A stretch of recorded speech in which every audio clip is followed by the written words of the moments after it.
Super Mario World как игра вместо тур. Пока не знаю, сейчас как поднимется твой стрим, я тебе скажу. Я малость спал сегодня недостаточно, поэтому я слегка прихуевший. Ну, а я только что вышел из написания длиннейшего ответа на Reddit по поводу, почему Starlight Glimmer гораздо лучше, чем Sunset Shimmer как персонаж, поэтому я тоже сейчас немножко не в теме. Но сейчас войдем. Так, это уже пошло.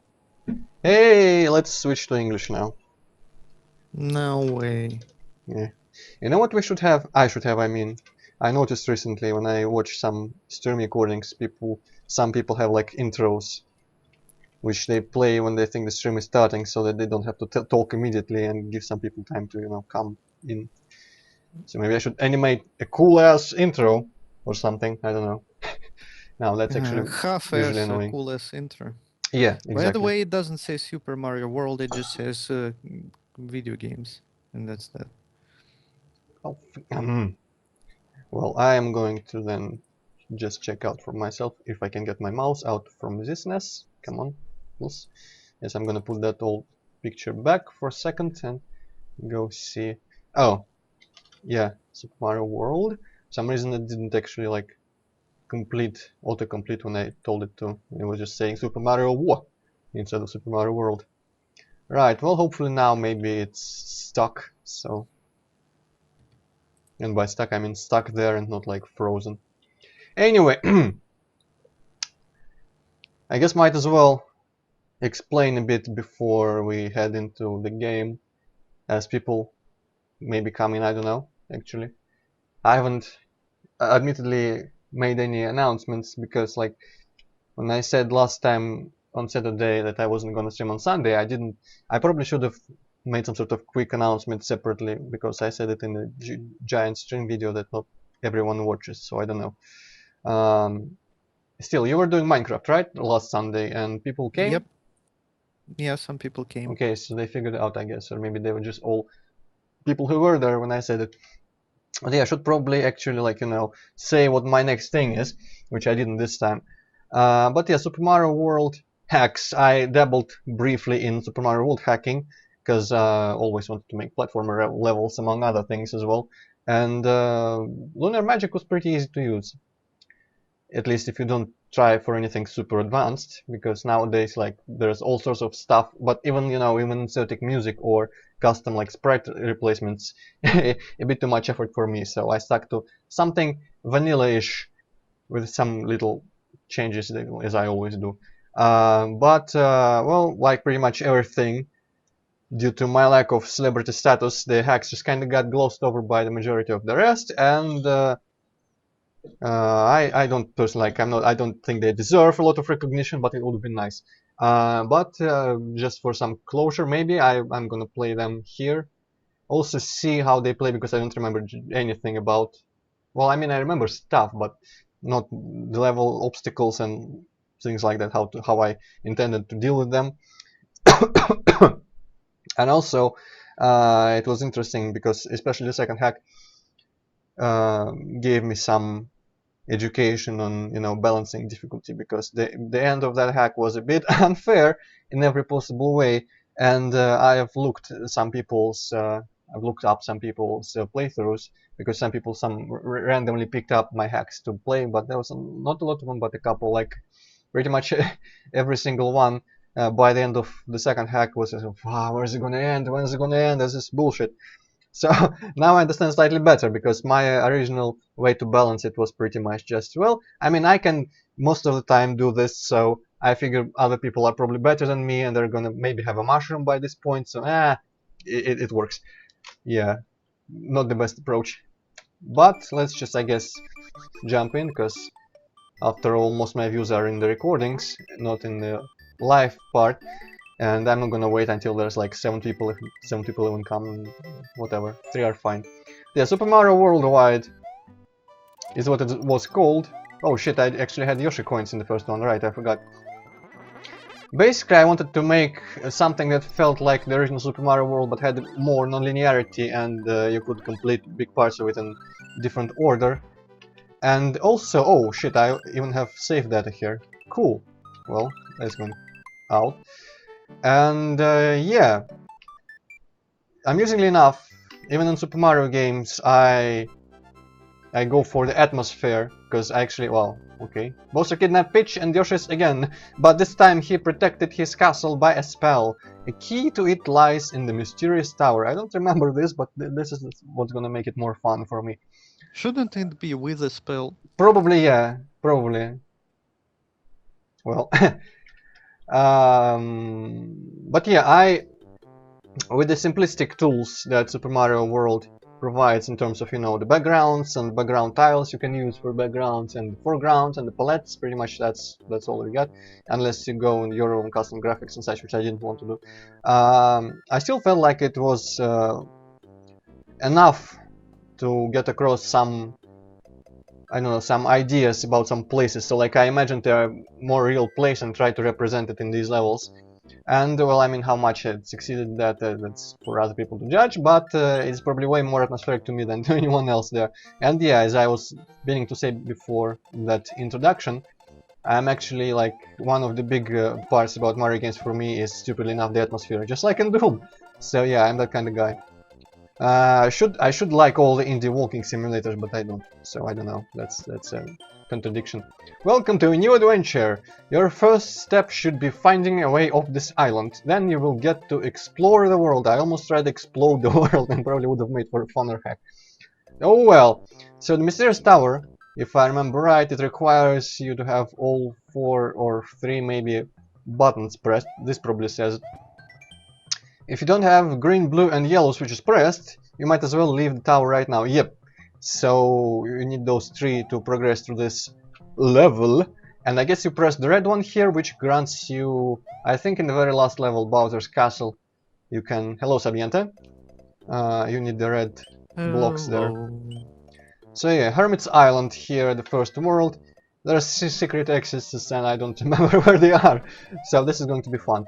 But yeah, there we go. There's the first grassland level. Man, this is like... There is a Yoshi coin on the left. Yes, I know, but I don't remember how to get there. Oh shit, yeah, right, those come back. I'm not gonna... Oh wow. Masterfully played, Antroid. Yeah, good at Mario. I am not gonna quick save or do any of that stuff. Because I remember trying... Maybe you'll finish it like in a week or so. Yeah, exactly. A week of weekends, you mean.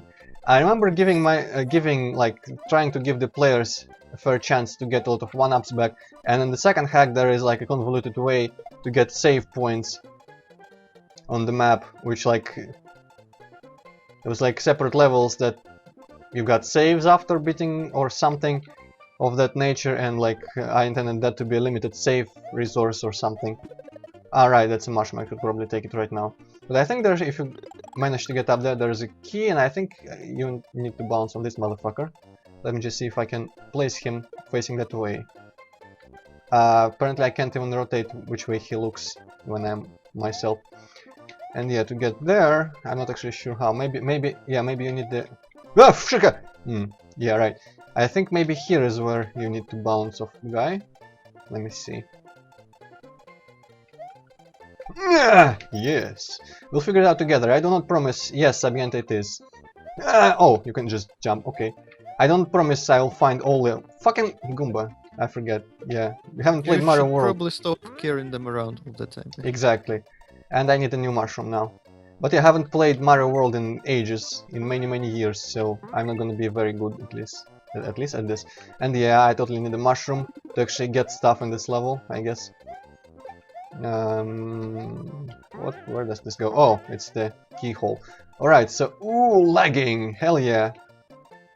Yeah, you actually need Graphics so advanced, Antroid's PC can handle it. Yeah! Ah, yes! Wow.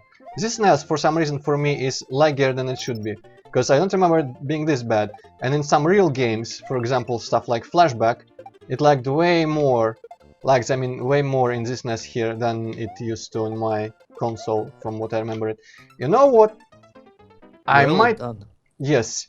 I'm considering, since I'm not gonna be using a lot of this NES quick save and such tools, I might as well go for the... where is it? SNES emulator? Let's see. I think it's supposed to be the most accurate. Settings, video filter, video mode, Don't scale. forget to switch shit in OBS. Yeah, I mean I could just overlay it over this NES and position it in the right way. Um, hmm, I don't know. Yeah, I guess I'm actually, you know what? Fuck it. That lagging wasn't too much. If it gets horrible, I'm gonna spend the effort of doing this. But for now, let's just try and beat this crap. Oh, and I should probably minimize Total Commander back so that I can see the chat. So what are the ways of getting lives in Super Mario World apart from getting green shrooms? Well, 100 coins and all the dragon coins, 5 of them in a level, and there's some other little things you can do. I think maybe berries or something. I think Yoshi can poop out a green shroom after doing something. I think maybe if you eat like green berries or something like that. Yeah, and jumping on a bunch of enemies without touching the ground and different things. Jumping on Cooper Shell. Oh yes, Cooper Shells, if they hit like 8 enemies, I think you start getting lives. I think in this hack maybe, or maybe in the second one, in one of my hacks there is, or maybe in both of them, there's like bonus rooms with challenges where you can get extra 1-ups, but it's hard. Yeah. Ah yes, this is not even like a real level, I think this is for, oh holy shit, yeah, this lags way more than it should. Also, I think I shouldn't be collecting those coins. Man, you know, this is ridiculous. This is a bit ridiculous in terms of lagging. This really is completely wrong. Ah, fine. But I guess maybe I'll try SNES 9X. I think it's already, well, oh yeah, it's already opening my second one.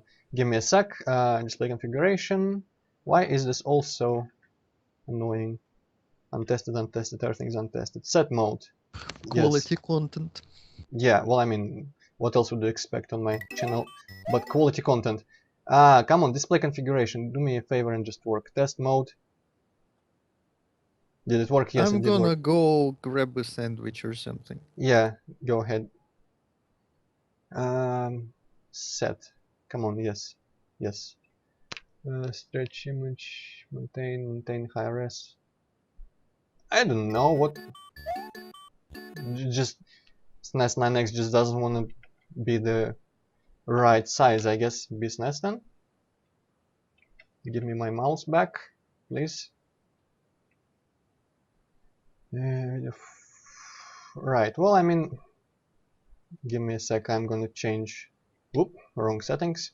I'm gonna change this to business. And I'm going to, yeah, wow, I can even do this in the middle of streaming. I'm gonna stretch it out.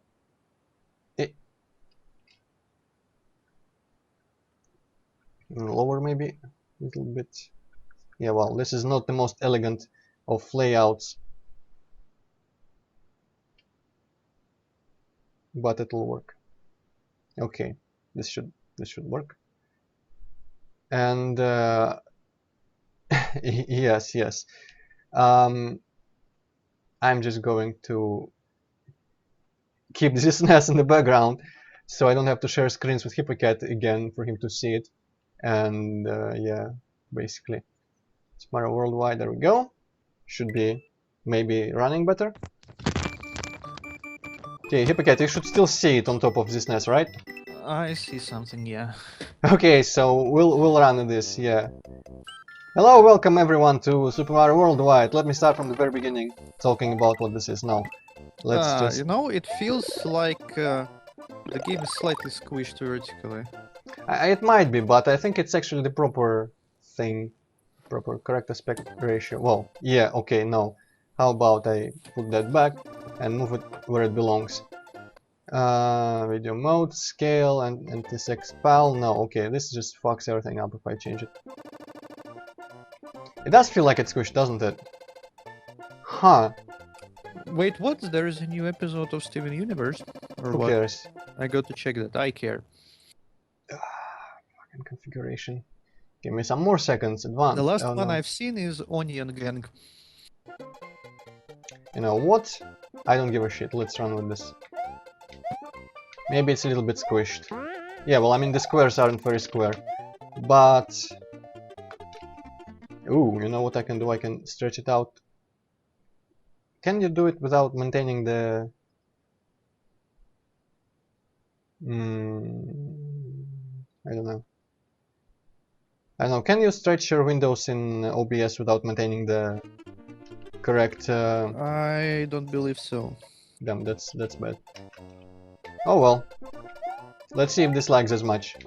I probably should have tested all this stuff before actually streaming, I know, but that's not my style. It's not like any of you 8 people are going to, well, I mean, in ideally 8, are going to, like, abandon the stream because it's not good quality stream content. Well, I mean, it hasn't lagged so far, so it's already a good sign. And also, I got those 2 lives back that I had lost. Oop, right, that's the extra level.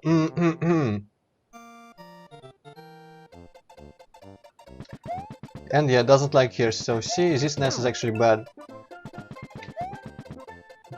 Maybe I should play flashback in this nest. Right, and I shouldn't collect these coins because there's this P-switch here, which you need to press. Fuck these guys. I'm hoping I'll get back... Switch. Yeah. I'm hoping I will get back into the groove in terms of playing Super Mario World, because I used to actually be alright at it. Oh crap. Hopefully, yeah, I used to be somewhere in distant past. I think I'm out of time for this P-switch. Thankfully, we can just reset the level. Yeah, I'm going to have to figure out my own puzzles again, because I don't remember any of it. Yes, Abienta, well, I figured that's... I mean, you are known for being extremely picky, that's why you're here in the first place. I'm just not up to my usual standards of extreme, like, surprising quality. Also, I don't think people enjoy these balls, because usually it's supposed to be some... Oh no, it's supposed to be the balls, right, yeah. It's just a sprite that the Charlies usually kick out, so it moves. But if you just kind of place it there... hello, Dan. If you just kind of place it like that... Why is there a spring here? I guess maybe you need it later? Maybe you need to use it to get on the ledge after this. Okay, I'm gonna use... Rewinds. No, I'm not gonna use rewinds, even though it would have been beneficial here. Yeah, so you could see that platform. You could see that platform from the first, so it's not like a leap of faith. And I think I'm only doing this for like 2 fire flowers, to be honest, but I want to show, and I want to see, most importantly, all the crap that I had made, so whatever. Yeah, you could see the platform you had to jump to from that one. Fuck! Man, how the hell am I going to beat the second hack? Hopefully I'll get better, yes. And I'm guessing the springboard, yeah, obviously wasn't... Ooh! Didn't die there. Springboard is something that I probably need to make some other jump bit after that. So yeah, there is a little corner of the block here. So you do this, you do this, you do this, and you jump. Yeah, there's just not even fire flowers, just lives. Okay. Well, that was totally worth it. Well, at least the mystery was solved. Also, fun fact: this grass is not actually used in Super Mario World. It is in the hack, in the ROM, in the cartridge in the game, but it's not used in any level for some reason. I think it looks nice. But yeah, I guess you can maybe do that over and over again to get lives. So like, I like leaving farming spots for people who are into that sort of stuff. Now let's try to actually beat this level. At the beginning I'm going to try for dragon coins, but I promised nothing. Actually, I promise nothing, period, but, you know, I promise even less than nothing here. Wow, that sounds really good, doesn't it? Let's not even go up there. I don't think there's any dragon coins there. In fact, I think there is one, maybe... Yep, there we go, there's one here. This motherfucker, I don't... Can you... Oh, you can go down this pipe. There's a bunch of pipes everywhere. What the fuck is this place? I don't remember it. Well, I mean, that's a given, I don't remember most things here.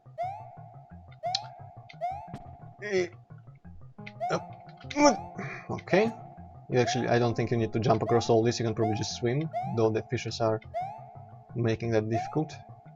Right, yes, so basically I am a big fan of random pipes getting to some random cave areas in Mario, so I did a bunch of that, and we'll have to try all the pipes, because I probably won't remember the ones that actually lead somewhere off the top of my head. head, whatever. Over the top of my head, yes. This wasn't even a dragon coin. Or was there one in the beginning of here? I didn't actually pay enough attention to see that. Now, just in case, yep, you totally get transferred around one of them this way. And I think you have to climb some sort of invisible block shit. Or not, maybe not even invisible block, just this little tower of question blocks. Yes, one more life. Not that I'll need the lives for this hack, because the first one was kind of piece easy, apart from maybe a couple levels. Whee! And I think no, I don't remember. I think this second hack also has goal posts. Low post legit, I am just remembering my two Super Mario World hacks that I made like 30 years ago. And embarrassing myself thoroughly because I kinda suck at this game now, after not playing it for years upon years. And I also don't remember anything about my own I always hacks. sucked at this game, so now you know how I feel. Yeah, I guess so. One thing I really enjoy, like little things about... Ah, fuck, I think there was something hidden on the platform actually. Let me get back there. Little thing that there is like two music tracks for general overworld level types. Like there's one cave track, one water track, and... Oh, there's a lot of things hidden here. One underground track, one castle track. Castle. But there's two tracks for overworld, and one of them is more relaxed and like fits sunny, warm type levels more. And this second one, that's usually, I think it's called like athletic, and that's something that a lot of Mario games have a random, like a regular overworld track and an athletic track. Started with Super Mario 3, I believe. Basically, it... Should I be super running here? Maybe not. Basically, it fits more like airy... Oh, well, I mean, those guys aren't actually dead. Oh, well, that was a good playing. Aren't actually dead, so I might be able to do this again. So it... maybe not. Well, that's forever missing to us. Whatever that was, probably a 1-up or a coin.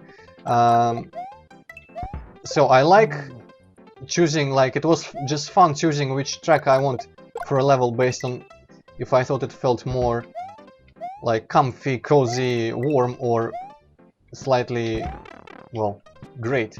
Well, we see that coin, that's enough. That's enough for me. No, then I have zero experience with good old games, and I can't really comment on that. I remember getting Redguard to work. I had a disk image, and it just kind of worked, except that I had to find an image that had music data on it, because not all disk image types apparently allow that. And I was playing it on XP without any problems. I think I used the Glide emulator to run it, and I also like replaced some files or some shit like this because I had like sound and music stuttering. In the meantime, down this level, and already I am over my idea of getting all the dragon coins. Because I'm probably gonna take enough time on this without that additional challenge.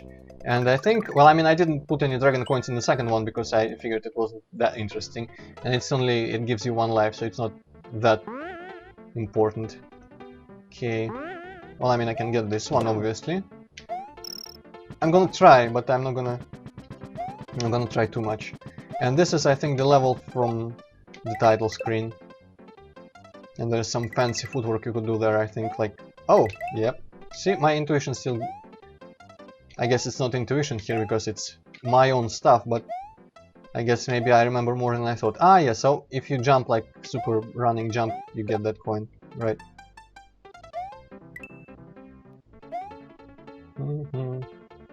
Well, GOGs aren't perfect, so like... Great play there, but yeah, it's no wonder. Well, I mean, they probably test them, so probably on some computers it worked. I, of course, can be of no help here, because I have not tried to run that game, that particular. I think I might own it, but I've never ran it. Right, this little pointless piece of garbage here, like two pipes, you enter one, you get out from another one, does nothing apart from just, you know...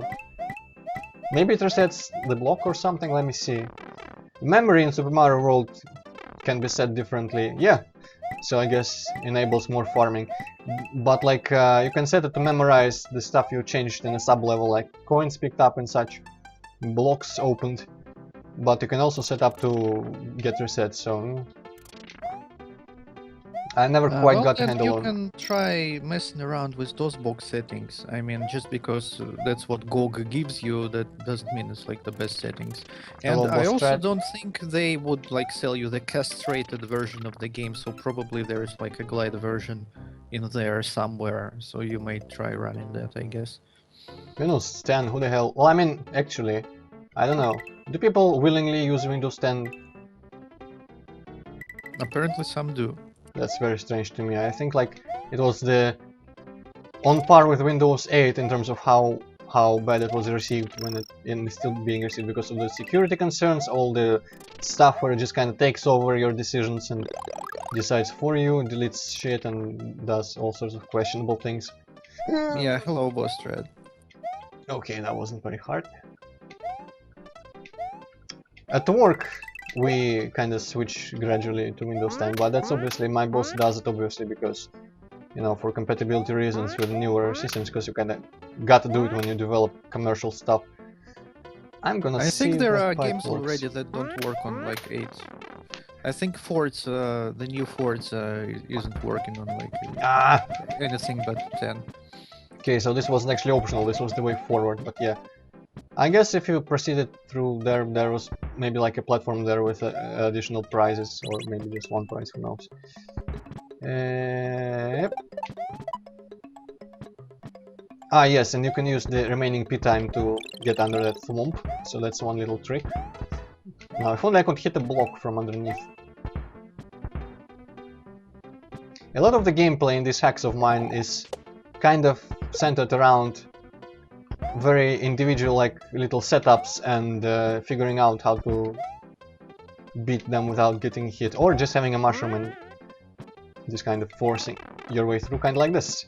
Though it was not much of a puzzle anyway. But I don't think it comes on until the second hack, because in the first hack I wasn't really trying to be difficult. Is there anything up here? No, maybe not. Please don't kill me. I think there might be some like flying Koopas or some shit still here, so yep. Wow, yeah, so apparently I do remember more than I thought. And if I know myself, yep, they fly exactly where those little squares are, so you have to be on your toes. One more single block jump for good measure. Let's try to get this a bit... I didn't even get it. Oh well. Apparently I still got a life, I guess for a coin. Last one coin that I got from that goal post. And yeah, I have 0 coins now, so that was just literally 1. And apparently Hermit's Shack. Apparently there's a ghost house level here. Yes, if I remember right, it doesn't actually get the full ghost house level, it's just the last screen might be inside. After you beat this level, you will be able to save your game. Then you will be just one level away from the Great Ocean. That sounds great. Wait, actually I didn't, like, that sounded almost like a pun. I didn't mean it like that. I mean, it sounds like sarcastically great, but not in the way that mocks the name Great Ocean. You know what I mean. Ah, yes, there is some sort of puzzle here, I remember. There is a block there and you probably need a shell to hit it. How did I not... Neither I got hit nor I lost the shell, but there again, when the piranha plant, I of course lost the shell there. Go away. Okay, well, that's not going to be easy to separate there. I'm just gonna use another one instead. And hop over this. Alright. So there's that block. If I remember... Oh, it's alive. It's alive! It's alive! I guess maybe you're supposed to like spin jump on the piranha or something. I'll try to jump on the Koopa here. And oh, I actually landed on that. Well, give me another one. I'm gonna drop my shell as well.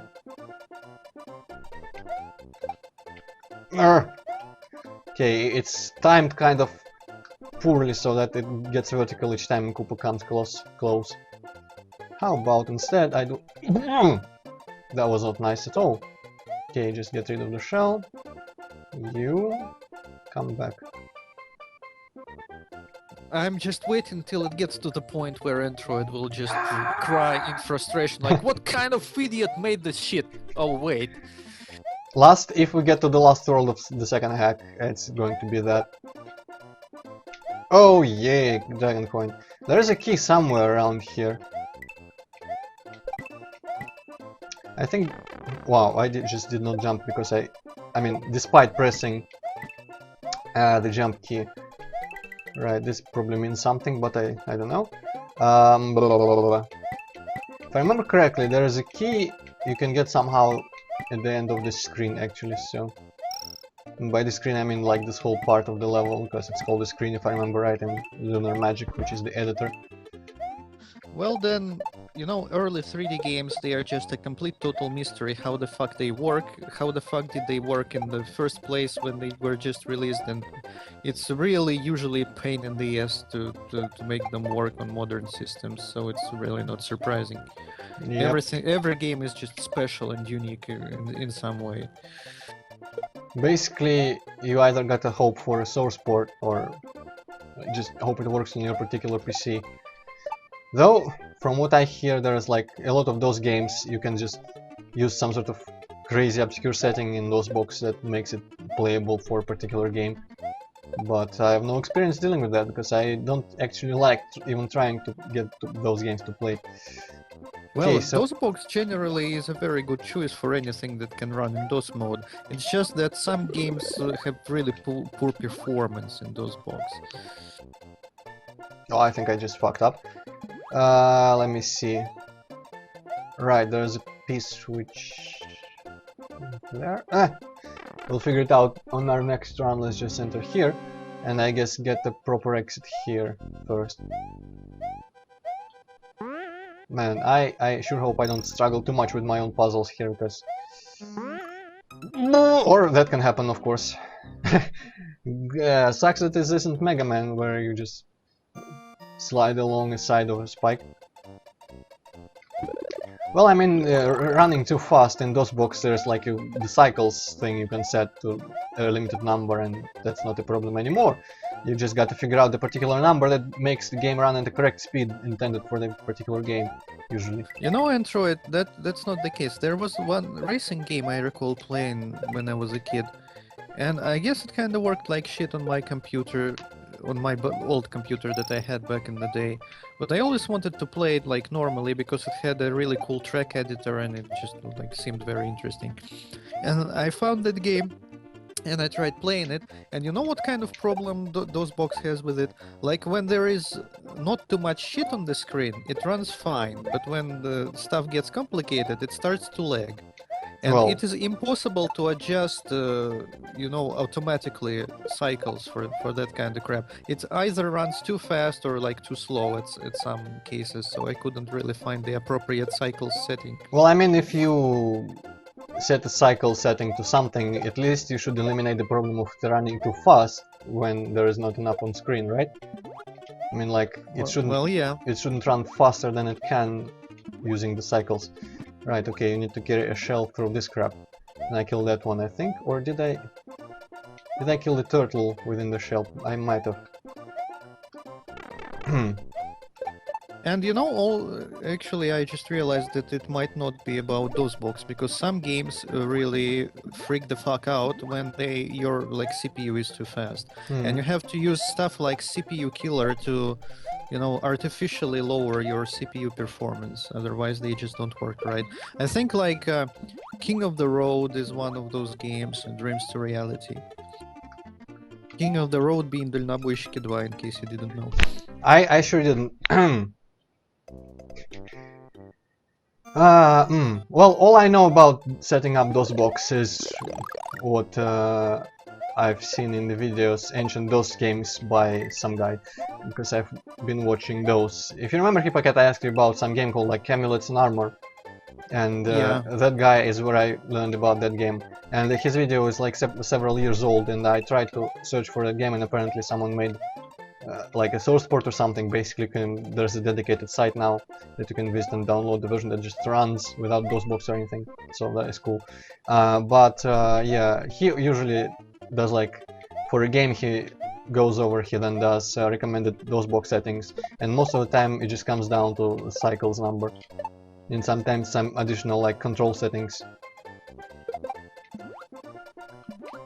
Okay, so I need to clear out these fishes, because I need to get a shell. Okay, that's going to suck. I don't want this guy to die, so I have to get him out again. Need to clear these fishes. Maybe not worth it trying to hit the last fish there, because I can just kind of walk under it. Or swim under it, more specifically. Yep. So... there is a P-switch there. And there might be something else there if I... Can I... Nah, doesn't do that. There needs to be a springboard somewhere. I think, for this to work. Oh, that might have been it. No, it's a key, okay. Oh, so there's these that appear. And I lost the key there, but... Well, in case you whatever. didn't remember, the keyhole is in the haunted house place. Yeah. Well, I just realized that I have no understanding of this puzzle. I think you may have just cheated and got the key in the way you weren't supposed to. Yeah, I think you're right. I think, yeah, you're supposed to press the P-switch, then get the balloon and fly up there. Maybe? Or maybe you go over the land, actually, like there was... I don't know. The land on the top of the screen was maybe just because... well, goodbye then Vincent, then I guess. The land over the level there might have just been so that you cannot jump over it and fall through the wall, because you cannot limit... Yeah, see you there. You cannot make Mario not go through the top of the screen. Right, well, at least we found the secret exit. Doesn't matter that we didn't discover the actual like strategy for the puzzle that I intended. Let's just quickly run through this and get the regular exit.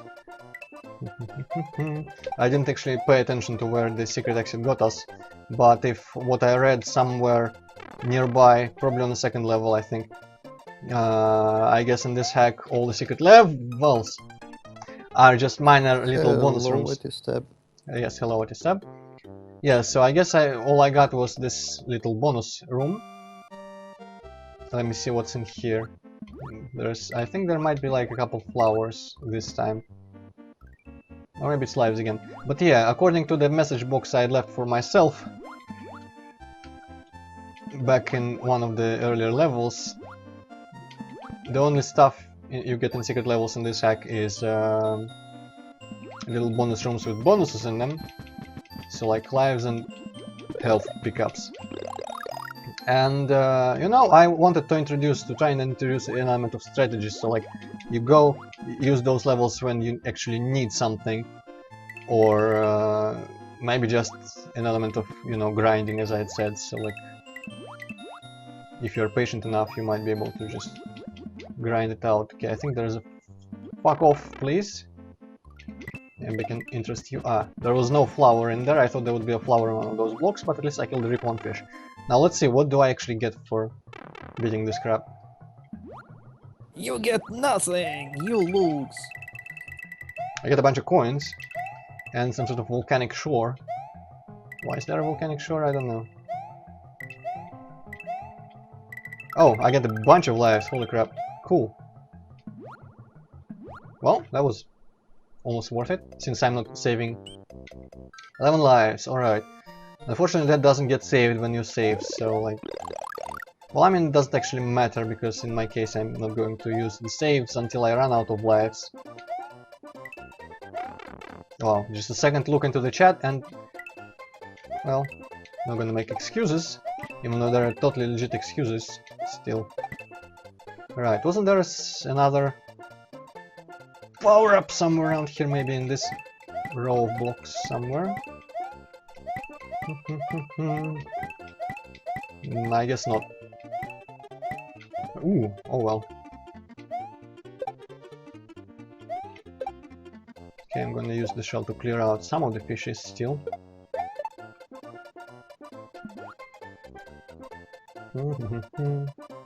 Now I can just kind of walk. Right, and the regular exit's still in the shack, but you just have to jump over those spikes. Right. That I kind of pressed myself against last time, or way before last time, and got hit there. Okay, I was afraid that I would put spikes on the bottom there, so like, you know, you would be expected to look before you get over the place, to look where the spikes are, and then fall accordingly, but luckily I didn't do that. Fuck off. Okay, how the hell do you get to that platform? I guess maybe you spin jump or something? Let's see. Oh, you can do that. Okay, it just was a scary jump that I put in for no reason, for no other reason than to be just a scary jump. Okay, and there you probably needed to land on that Koopa. And this one is a bit of a trap here. I guess kind of a little bit of a trap. Okay. I'm not sure why I put the castle music in a cave, but maybe it was meant to be a dramatic cave, not a regular cave. Okay, that was also a kind of scary jump. Also, ooh, almost got hit there. A big thing that I was doing wrong when I was making these hacks was that I used to test everything with small Mario, so there might be points where big Mario is a huge disadvantage because you just hit your head on the ceiling and cannot make a jump. But I think like most of the levels, I had the presence of mind to test for that, but maybe not everyone. So we'll see.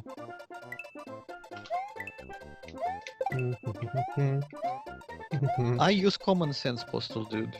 And sometimes Dr. Web free utility in case I suspect something bad.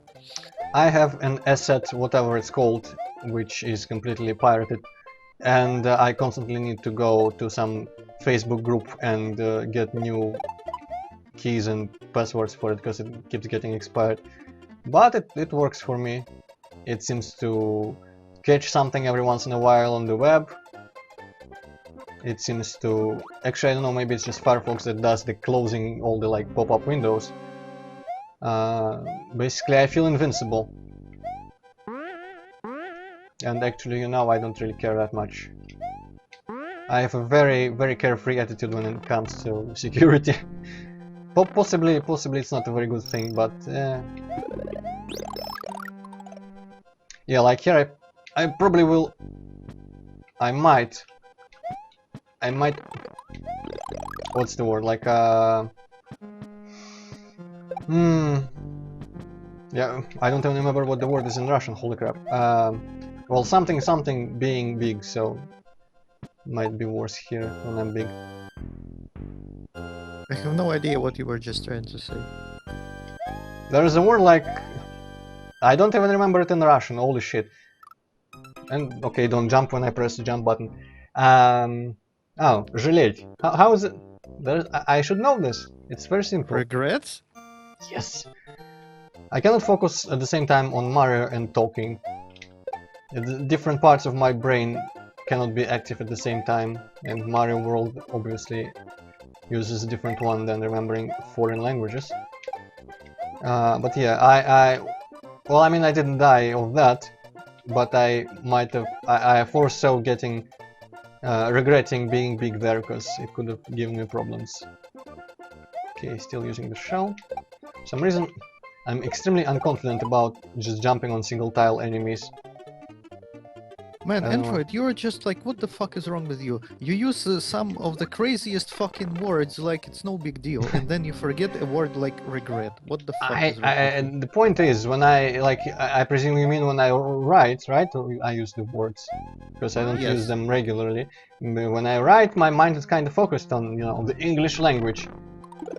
But when I'm playing Mario, my mind is focused more on Mario and on playing Mario. And talking kind of takes the back stage, back something. Ah, you asshole. Okay, whatever. Just come back, block. Alright. But yeah, I always forget like the simplest words. By always I mean often, and I also often just completely fuck up like that. Well, I got 3 hours 15 minutes to get better at Mario. Maybe I'll just switch to this NES for the second one, because the second one is like, this is supposed to be piece easy compared to the second one, especially since it's the first fucking world. But hopefully I'm just rusty. In other news, just before we started streaming, I've been playing Starbound Oh, with Bercusio and his wife. And it actually got released. I didn't know that it actually came out of early access. And it has like some story now and some quests, and it's kind of fun to play in multiplayer. yeah, I've seen snippets here and there, and I also knew that it was released, but actually not also. Unlike you, I knew it was released, but just I would probably like it if it took itself a bit more seriously. From what I've seen, it's kind of tries to be wacky about the planets and stuff you see on them. And also, I hate Terraria with like not all my heart, but a big part of my heart. So I don't really expect Starbound to improve on the things that I hate about Terraria, though. And those things are? One of the things, well, I mean, the big part is that it's fucking 2D, and for me, just 2D doesn't work when it's like a single huge area, not separated into multiple screens, like say Super Metroid, for example, or something. Doesn't work in terms of feeling like a big, interesting world, immersive and all that. And another thing is like the blocks are super tiny, and it's super annoying to mine out specific blocks and step on and place them in the correct place where you want, and do things like that. Though I think from what I've seen from Starbound, isn't there like some sort of mining multi-tool laser that just kinda sucks everything in a radius, not just the one block that you're pointing at? Or at least it has a bit of radius around the block you're pointing at. Yeah, there is like the tiny radius. So I guess that's a little bit better than I remember, but still. I guess just being 2D, it's maybe I don't hate it, but it just doesn't interest me as much as it could. Right, I didn't see the name of this island, or this level, probably some island, probably still Hermit Island, something number. And no, I don't, I remember even less about this level than the previous ones, because like, I'm drawing a complete blank here. I guess there was a bunch of levels like this one in my hacks, like a little island thing with an ocean background, so they might be blending together. Like, I feel like there would be a cave part in this one, but there might very well not be. I might be confusing it with a level from the second one. The ocean background is something that I feel like probably the best thing about these hacks in terms of the ratio of effort to result, because you just literally take squares of a second color and put them on the lower half of the little background screen. Ah, fuck it, the fishes, I'm just gonna run here. Or swim here.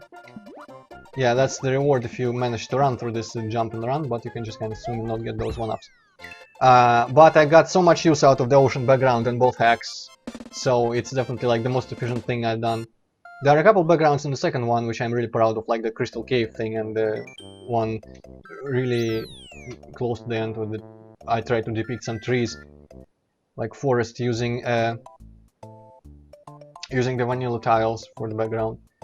Okay, so basically this is the big overworld map, and there's just 4 cardinal directions from this island.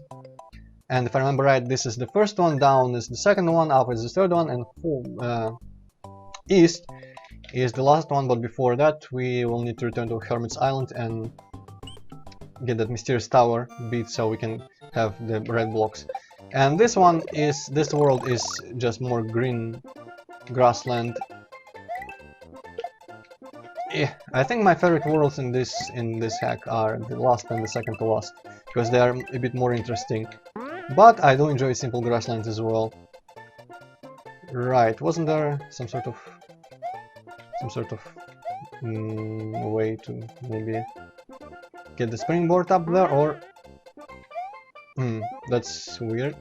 I swear there was some way to get up there. Like, get that. Well, maybe that's exactly what here, like, grab the Goomba. I don't think this was what I intended, because I don't remember this being a solution, but this should work at the very least. Let's see what this gets us. Well, I guess there's a coin, so... Well, I've shown it, I won't bother taking it. What Koopa? I don't... well, I mean, I didn't pay attention to it. Maybe there was a Koopa that I could have jumped on. Yeah, actually, that sounds like something that I would intend more than whatever this is I'm doing here. And in here, I think, yeah, there's like a second layer of underground, which is like super dark and underwater, like... One thing I've always said that I enjoyed, and I still continue to enjoy it, is the concept of caves being like super deep and like just incredibly alien, just to the sheer fact of not being not even close to a sort of an environment where you would be in a normal like situation, normal human situation. So having that little sub level with a super dark, super deep cave is just, you know, it works for me. And with this hex, I was just making stuff that works for me, so maybe that's why they didn't get that much attention. Because I, kinda like with Doom, I don't play a lot of hacks, much like I don't play a lot of Doom levels, so I'm perfectly satisfied with regular vanilla feeling stuff, which doesn't grab people's attention because most people have played much more various hacks and they want something new and interesting. Yep. I swear there was some sort of way to like get on. There was a cloud bonus, maybe it's in the second grassland level of this world. There's some pipe that got you the little cloud screen. Well, we'll find out. But yeah, at least the levels, like even in this world, the levels I think get a bit more interesting than the first world with the grasslands. Even though, like, you know, there's minor oh shit, yeah, I can get a bunch of lives here if I play this right. Well, I don't play this right, but I'll still get a couple lives. Cool. Even in the first world, like, the minor difference in the backgrounds was what was enough for me to make the levels different enough, because like in the shack level that I had to play through a lot of times, like there was a forest background that was lower than it was usual in Mario worlds, and to me it just represented little, like, you know, little forest, a bunch of like shrubbery, and beyond it like there's maybe the ocean itself because it's an island, so there's nothing that far away. And it was just like perfectly enough to feel different. I need there. I guess there was probably a dragon coin up there if you jump on the bullets. I don't know. Yeah, this is probably a generator if I remember right. You can only do this stuff using a generator. Yeah, or maybe it's just, you know, an easier way to get this past this part because all the slopes and running on those clouds is obviously a safer thing to do. One tile jumps, yeah. And these ones are even worse. Because they bounce. Ugh.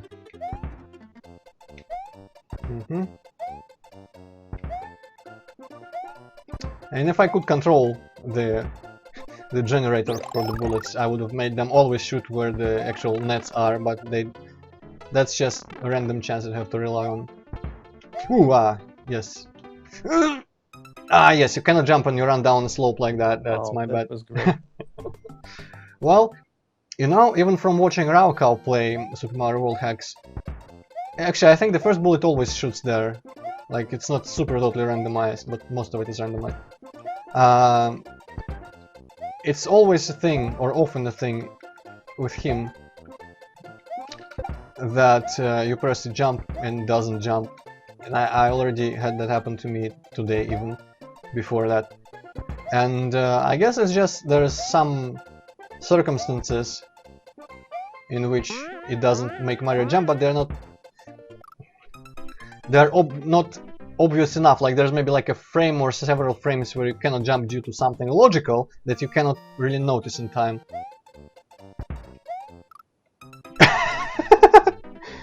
Like in that situation, in the previous situation, it was obviously running down a slope because you probably run a little stairway shape. I'll get past this bullet one day. I think like there's a maneuver I would do here that was actually like guaranteed to get me up on those clouds, but you know what? I would love to know which key gets my little box item down actually, but I don't remember how. It's probably select, and I don't remember what I made select in business. But yeah, Medusa heads, Castlevania games, man, I tried them many times, but they're too hard for me. I just generally suck at games, I think, just among other things. When sometimes I've felt in the past that I was good at Mario World, and maybe I will get slightly good at it at some point if I persist through this. Maybe I was only good with my own levels because I knew everything that was coming. But, okay, I have a chance before it completely accelerates. No, none of those things are select. Oh well. But yeah, new games. I mean, Castlevanias, the ones I tried at least, the 8-bit ones and the Super Nintendo ones, they're probably still one of those, well, not one, there are still those kinds of games where you need to learn, because they're somewhat tough to control in places, and there's traps and stuff you need to know beforehand. And despite everything I say, sometimes I just cannot deal with that. Like in one of those Castlevanias, I think one of Super Nintendo ones, there was a level which like had underwater ruins, or just water ruins, and merman jumping out from them. And at one point it had a rising water section, which I found like super incredibly, just terribly hard in every single way possible. And if I knew the layout of it, I probably wouldn't find it hard. And Castlevanias aren't that long, so you can conceivably learn the layouts of the levels before playing them. But yeah, as I said, I do not often do as I preach. I guess the game has to really grab me for me to extend the effort of actually learning like everything. And I remember, Hippocat, last time I said this, you asked me what, like, for an example of such a game, and all I could think of was Castle and Dragons. But also like Volgard Viking, I really liked that game. Not an old game, but still in the style of old games. And there was a one, 1001 Spikes, I think was called. Also a hard game. I almost beat that one at work. Broken Bridge, I think it's called, right? Yes, Broken Bridge, and I think the secret takes you to that little island thingy in the north, which I think is even smaller than the previous secret rooms, so that it's like literally 2 screens worth of coins and some mushrooms. Okay. Oh, there's other, yes. Well, I mean, everything for your amusement, but I do seem to remember there being something downwards. Actually, you know what? I'm going to quickly check the settings and see what select is. R shift. I was totally pressing R shift. Don't shit on me. Oh, R shift. I was pressing L shift. I don't know why I set it as R shift then. I think it's like the first time I've seen in recent memory where they were actually considered different buttons. Wow, I'm just ignoring the dragon coins now. Well, I mean, I probably should, considering my performance so far. What is the point of that? So, I think you need to spin jump on it, and there's stuff there. Oh, dragon coin. Cool! Though I think there might have been a key at some point. There might have been a key actually down here. Yep. Well, that was a leap of faith if I ever saw one. Actually, you could see it from the rope, I think. But yeah, now I have to get the key across, which means I cannot spin jump on the souls, which makes it slightly harder. But in the second hack, I just disabled spin jump altogether, so you know. Ah, fudge. Well, I mean, I'll get another chance when the platform comes back. And maybe the souls, yeah, the souls are a bit easier now. I think you need to jump on the horizontal Koopa and then on the vertical one, and get to those clouds above there that are like barely peeking out.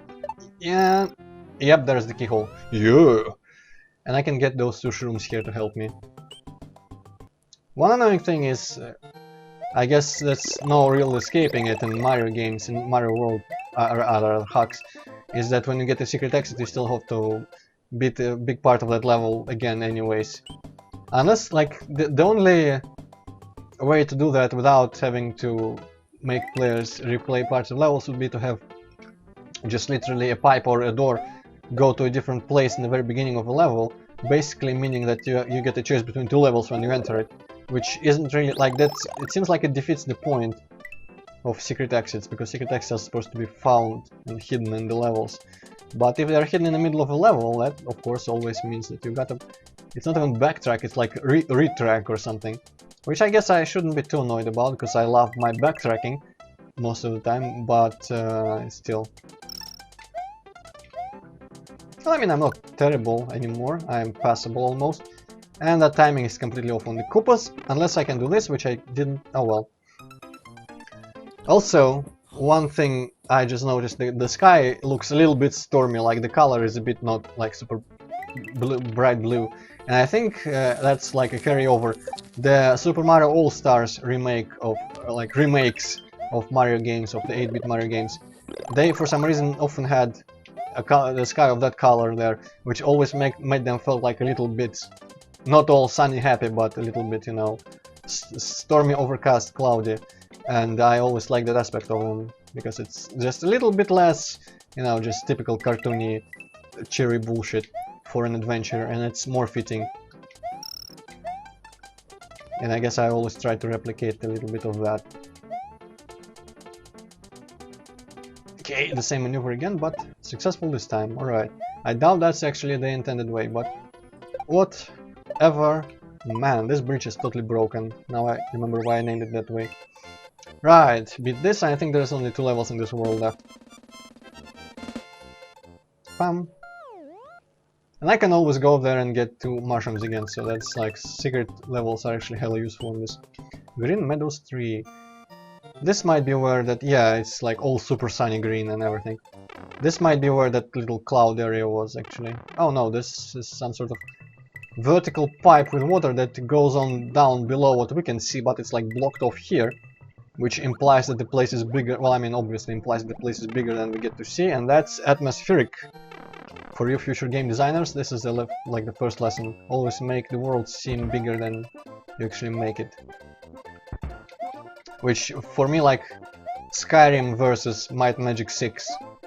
In Skyrim you can see and visit the entire thing and it's incredibly small. In Might and Magic 6 you only are implied to visit like the small areas around all the villages and such. And traveling between them takes you 5 days, so the world is heavily implied to be much bigger. And that is way better, in my opinion. I think this pipe might have something in it. Yep.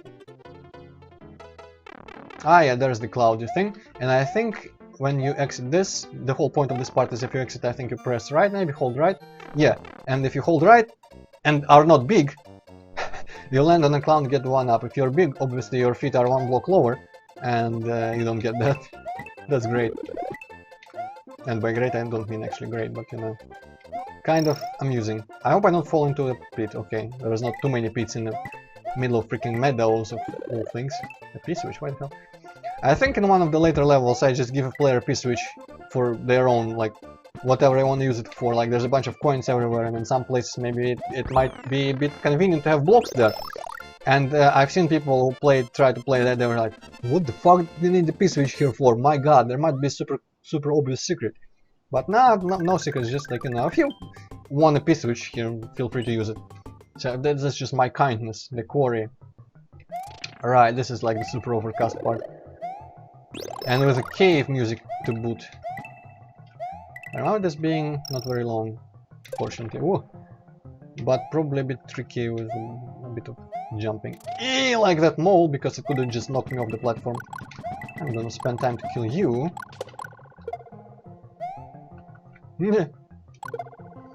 Here's might be one of the places where you can get wrong direction. Maybe you can get alive here by jumping on all the Koopas, and actually I think that's something that was intended to be possible here, and then I think I could even land on these moles and the Goomba and get a bunch of lives here, but you have to know beforehand. Not only that it is possible, but kind of like be used to doing that. And I like here like this little, I guess it only works for me, because it's like I remember my logic, but you see the ground like goes along the ledge there. And to me that was an indication that it was not actually like a sheer drop-off, but there was some sort of platform there.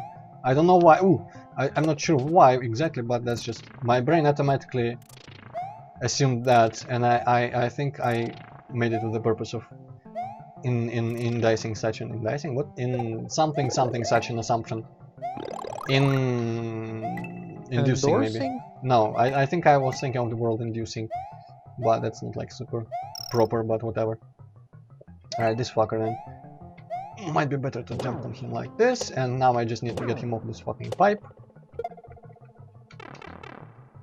I think this might be... Yep, this is like the switch room here. Green! Congratulations! The power of the switch you have pushed. Pushed? That's definitely a wrong word for this, I think. Will turn into... This is one of the 3 you need. Which is a lie, because you need 4, but ultimately, well, for the 4th you need the 3 first ones. Yay, saved! So now we move on to slightly more interesting levels, because the second world, well, technically the 3rd, but the second of the, like, 4 main ones is the seaside something, and maybe just seaside world. We'll see. It's south. and it has slightly more water levels, and one level is called like Hot Climb or something, and it's meant to be like Mario climbing some sort of cliff mountain thing while suffering from heat stroke, which makes him see things. Seaside Paradise, there we go, yeah.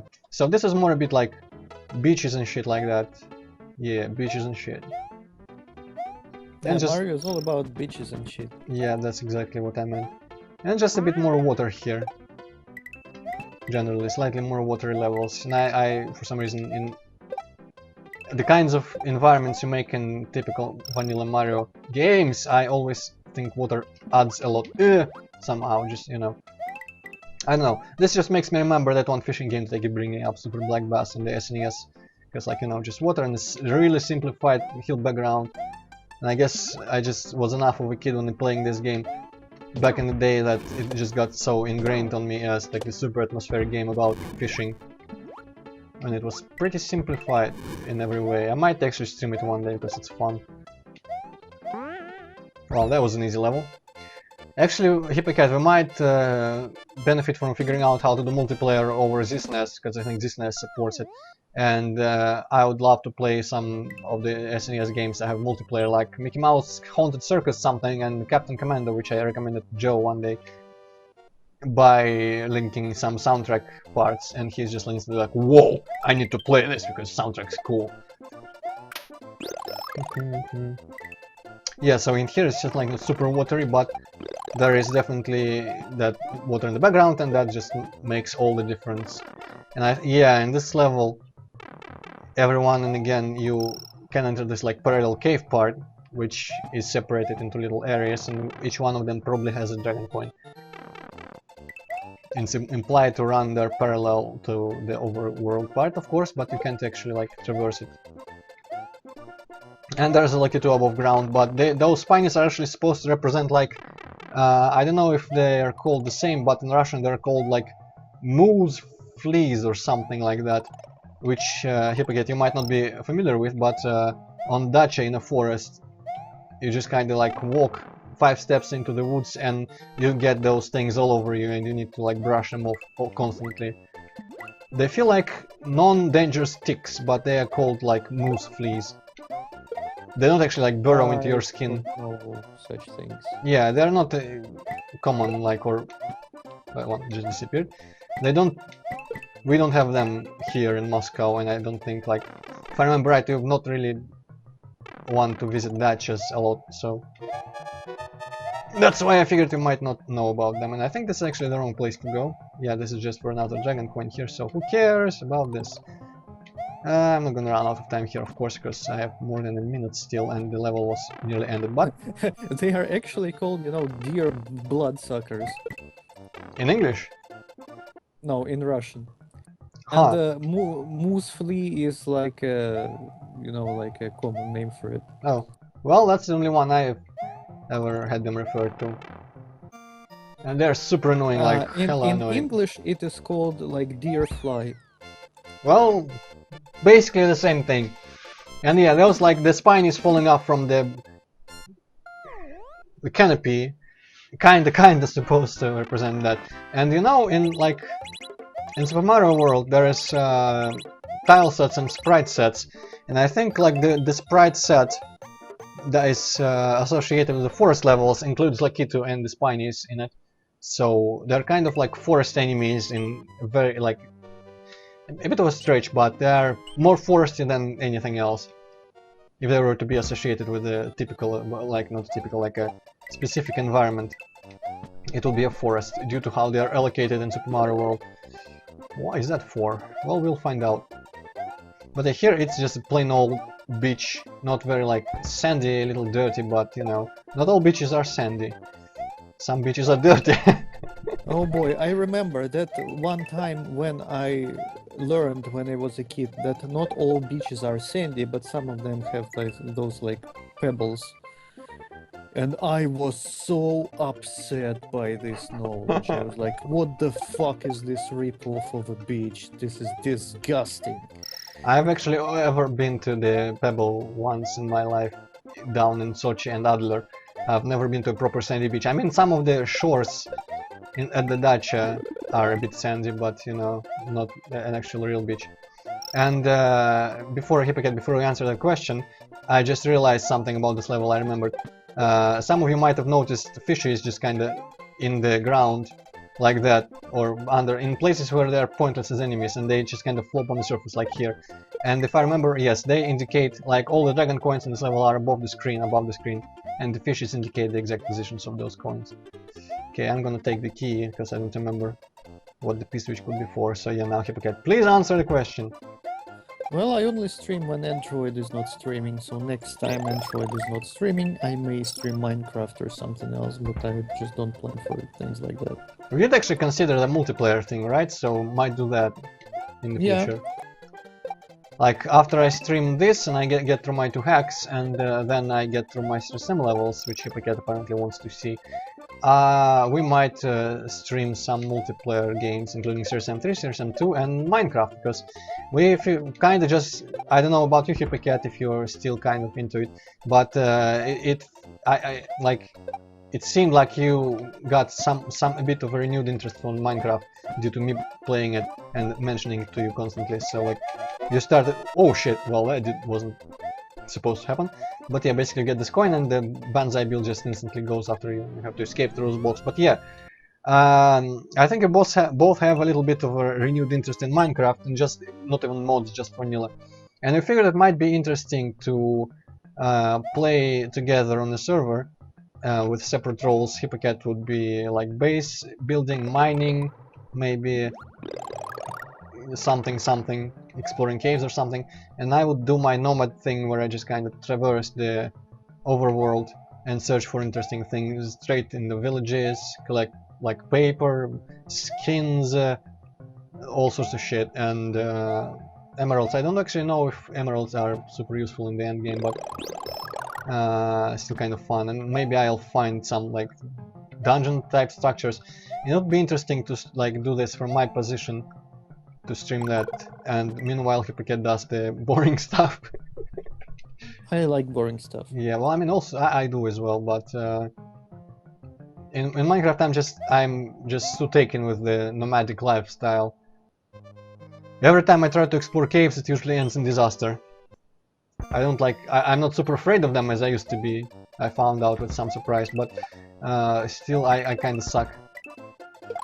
And I especially suck at finding diamonds, because I never strip mine at all. I just, you know, explore caves, and if they don't lead anywhere, I think I just kind of shrug and leave. Yeah, the only thing I don't understand kind of about diamonds, like I strip mine, and you know, I still don't have like a lot of diamonds. I have like just enough to make some equipment and maybe like be able to repair it. But when I watch multiplayer servers, like vanilla multiplayer, like, you know, right now, you are you aware about Mindcrack? No. Well, Mindcrack was like it's kind of like the most popular, used to be the most popular vanilla server.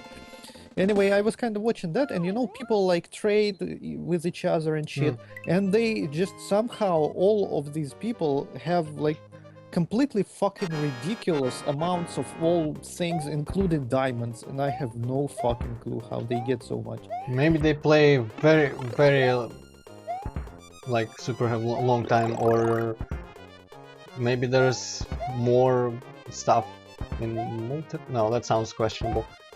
There's probably not more stuff in multiplayer. Maybe they get some, you know, starter chests or some shit, I don't know. I have no idea how Minecraft multiplayer, like, we only played it with you that one time. Right, I think there's something if you just kind of go here. Yep, that one, red Yoshi coin. That's like the stupidest level, but you're having a little bit of fun. And here you need to wait for one of them to fly high like that, so you jump on them. And the best way, of course, if you approach it with any sort of logic, you hang out on the opposite side, so you have to give them enough horizontal space to fly and rise high enough for you to jump on them and get where you need to be, like so. That was almost dangerous as far as jumps go, but yeah, that level was stupid and short, thankfully.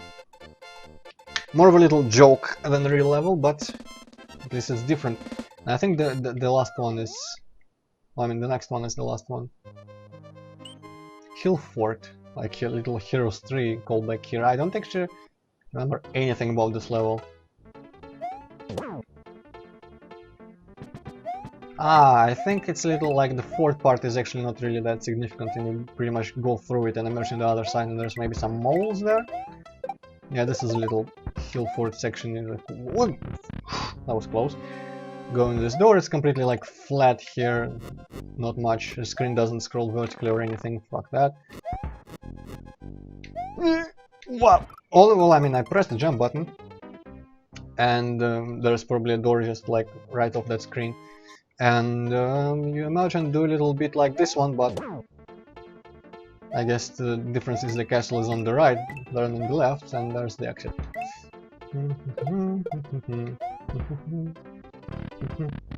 I don't know why I inserted all those little like spent blocks in the cement ones. Maybe okay, I'm gonna wait for that guy to go. Maybe just to make it look slightly less uniform. Whoop! Thank you for jumping. Okay, yeah, it's a really incredibly short castle part. I would do air quotes around the word castle. Why are the cement blocks square?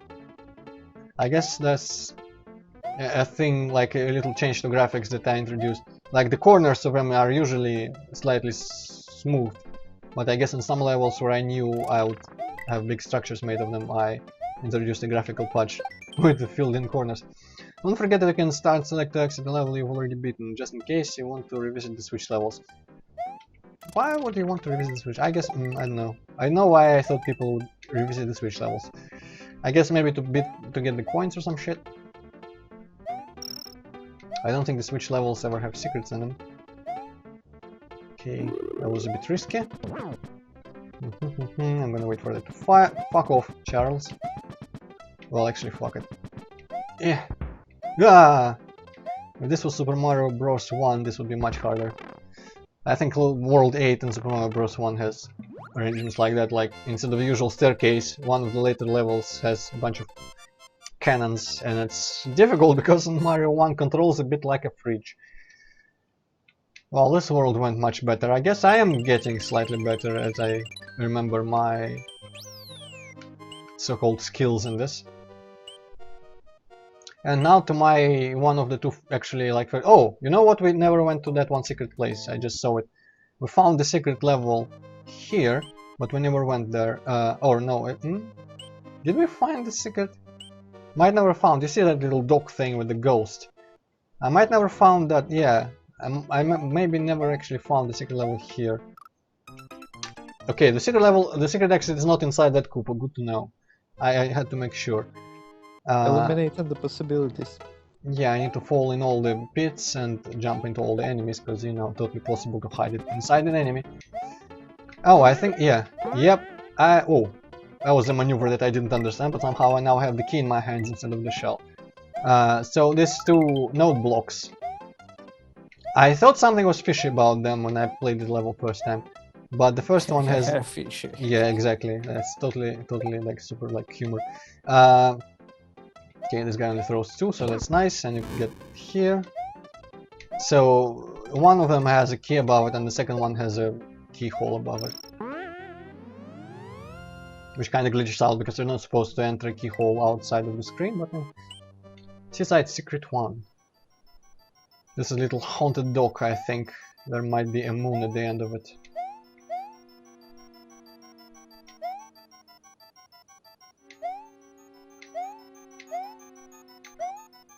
Which I think I made it a dock because I felt the graphics here that usually are used in the ghost houses look more like a dock than anything else.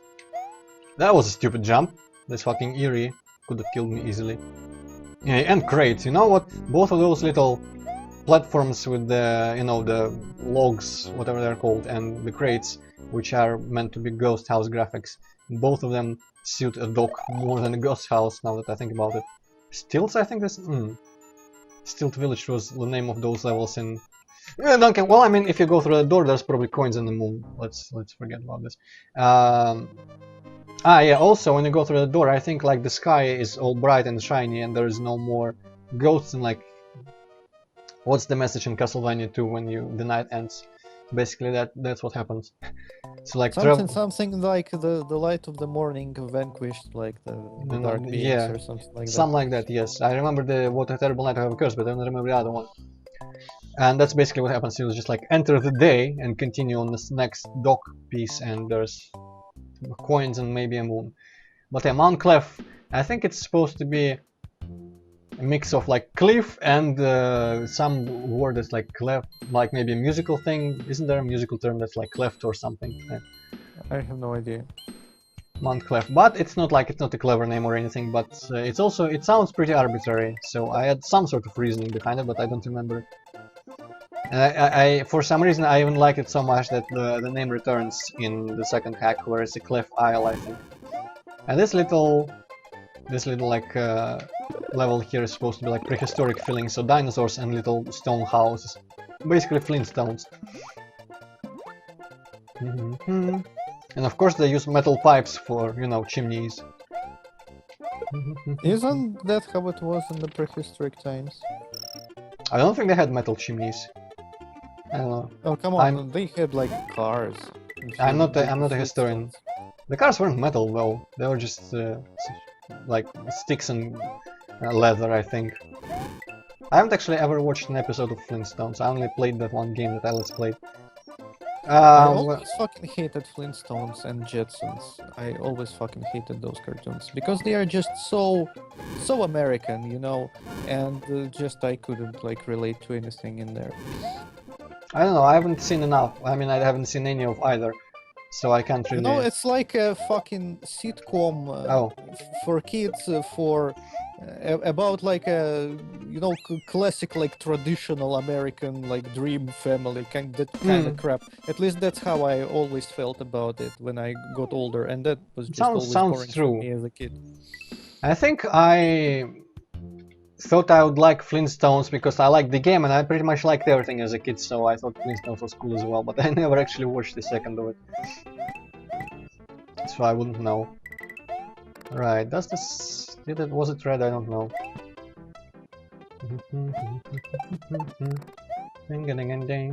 Ding. Bones are always an indicator. This is kind of like, you know, world 6 rather of Donkey Kong Country Returns, where Donkey Kong Country Returns is supposed to like correspond to the first Donkey Kong Country in terms of, because it takes place on the DK Island, and most of the like worlds are a bit of the same order, but the glaciers are replaced by the cliffs because the volcano was awakened in Donkey Kong Country Returns and it melted the ice and snow, I guess.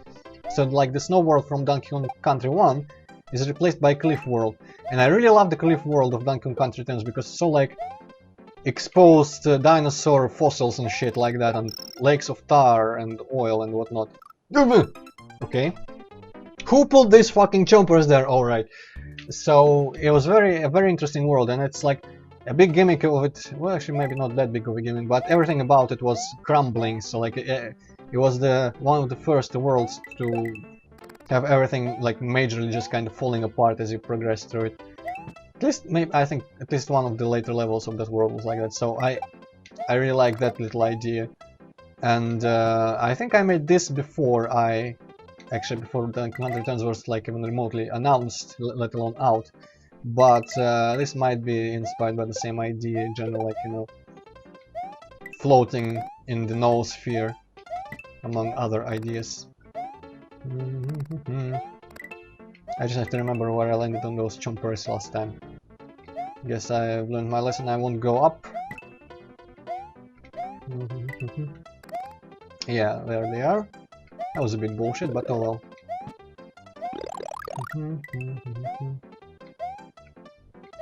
What's here? Probably dragon. Yep. Wow, was there? I think I got all dragon coins on the first level, didn't I? And that's that. That was it, literally. Yeah, whatever. Finish. I'm still pressing the little. What's it called in English? Tilde. I think it might be called tilde, right? Tile? Yeah, tilde? I think that's tilde. what it's called. I have no idea how it's pronounced, but I'm pretty sure it's called that. Pressing it by reflex, because in this NES it's, you know, speed up. Oh, yeah, this is like the single most unique looking level in this whole fucking hack. Okay, you can make this, alright. It looks kind of cool. It reminds me about something, but I'm not sure what exactly. It was directly inspired by the very same Flintstones games that I just mentioned, and the volcano level from that, because it was a combination of like purple and orange. I don't know if you would remember that vividly in any way from my little Let's Play, if you haven't seen it way back in the day. But I totally ripped off the color aesthetic from there, so it would be... There was probably something else because I haven't played Flintstones myself, and I probably wouldn't remember from your Let's Play. Yeah, exactly. Well, It's just this color scheme like invokes some feelings of something, and that's just the best I can describe it. yes, success. As a creator, that's exactly what I strive for. And that's, I think, the only snow level in this entire hack. And since I like snow levels, I figured, like, I really enjoyed how this snow level felt when I made it, so at the very last possible second, I decided to make the, like, the last snow world in Super Mario World White 2. Spoiler alert. Actually, yeah, that's like a super story big twist in Super Mario World White 2, where you think you just beaten the last Bowser like castle level, and then bam, there's a whole other world for you to explore and suffer through, because it's a world where I ran out of ideas and made shitty puzzles instead. Yeah, this little snow cave thing place. Also, the yellow Koopas were there because if you jump on them, yeah, they give coins, so this is pretty much only coins. But this was inspired by my childhood, when we used to tunnel out like little burrows underneath the snow, and snow was thick enough that you could do that and crawl through that, like big little snow caves even. I don't think we get that much snow anymore, unfortunately, or maybe we're just small enough. And this here, like, we've played in the snow there, we actually can return here, surprisingly enough. So we've played in the snow, and now when we come out, it's already getting dark, so it's time like to stop playing and go home. That's basically like the childhood memories that I was inspired by. We now to beat the volcano level again.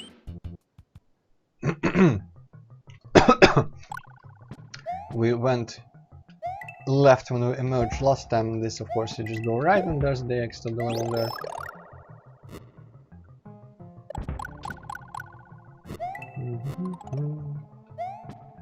You could probably tell from the just general layout of these levels and the obstacles and such that I wasn't really like...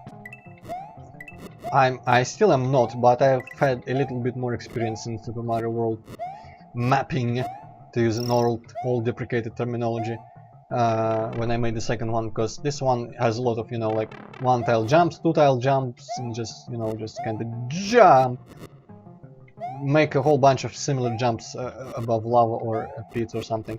This is much closer to what I was doing in Super Mario World 2, like slightly crazy looking timing things which are actually possible. The last, like, that fake out Bowser level is full of bullshit like that in one place, when it's like raising lava, you need to do really really stupid shit in order to escape the lava. And this is like, I think, along like that one little volcanic place in the first world, I think there was in one of the bonus stages. Just inspired, maybe I've seen on television some sort of volcanic, like, island thing, which is covered in solidified lava. And the water is even slightly green to appear, you know, hot and warm. Hot and warm, exactly, yes, that's exactly what I wanted to say. So that's the type of environment here. So, like, I don't know, I definitely enjoyed making these hacks more than anything else, because it's just, you know, at the very least, you get to imagine all these little ideas, environments and such. Maybe if I ever get to a proper platformer or a proper game of any kind, I might, like, you know, remember all the ideas that I had and actually, with the proper tools, maybe portray them better. Alright, this little place here, kind of climb the side of a mountain here, and the little background is like the foot of the mountain here. Yeah. And I think a very similar part of the level like this returns in the second hack, because I just liked it way too much. But yeah, this I think is like the last level of this world before the switch place. Yes, I need to use one of these fuckers again, I think. Yeah, basically like you start out on the regular cliffy place, you climbed up a mountain and now it's a bit snowy. And the ground ground being that dark is a little bit close to the color palette I remember from the snow levels in Super Mario Bros. 1, the All Stars version. Or I think I remember the ground being way too dark in the snowy levels for some reason. Fuck off already! Oh, I probably reappeared because I didn't collect the coin, right, that's how I get them to disappear. Whee! I hope I don't die. I didn't die, alright. Okay, looks like there's no gaps here. Dun, dun, dun. We're making good progress. I probably will not be able to beat Super Mario Worldwide 2 today. And it might be super awkward tomorrow because I'll like in the first hour I'll beat that and I'll have to switch to something else. But what can you do? Maybe we'll switch to Serious Sam levels right away. Chili Stronghold. We start out in a little mountain hut here for warmth or something. And you can, I think, somehow go back in there, maybe just if you have some sort of super running thing here. Let's see if I can kill these bobombs and remember how to get up there. Oh, that was a failure.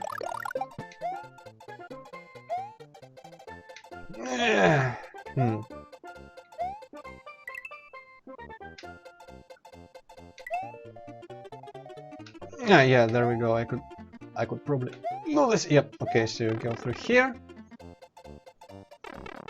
And you get this. And I think this might be actually a separate screen from the one you start in for whatever reason. There was some reason behind it. I don't remember what it was, but it might be true. Might be completely pulling that out of my ass, I don't know. And yeah, this is all like, the background is all white and the foreground is a little bit faded to white as well to indicate like, this is the closest to a blizzard that I could get. Just maybe a slight like, very very small snowdrops, but a lot of them, so it's like, looks like fog. I think you get that sometimes in the winter. Yeah. Okay. Well, this basically here is a challenge of, you know, the same type of challenge over and over. Landing on single tile. Edges. Fuck. They actually are unobviously worse when there is a jumper like that instead of just being a jump, or kinda like this cannon for example, or just single blocks, because you get more width actually of a block hovering over a pit, because like you have this space, this kind of space to have. But if there was a jumper there, that space would kill me already, so yeah.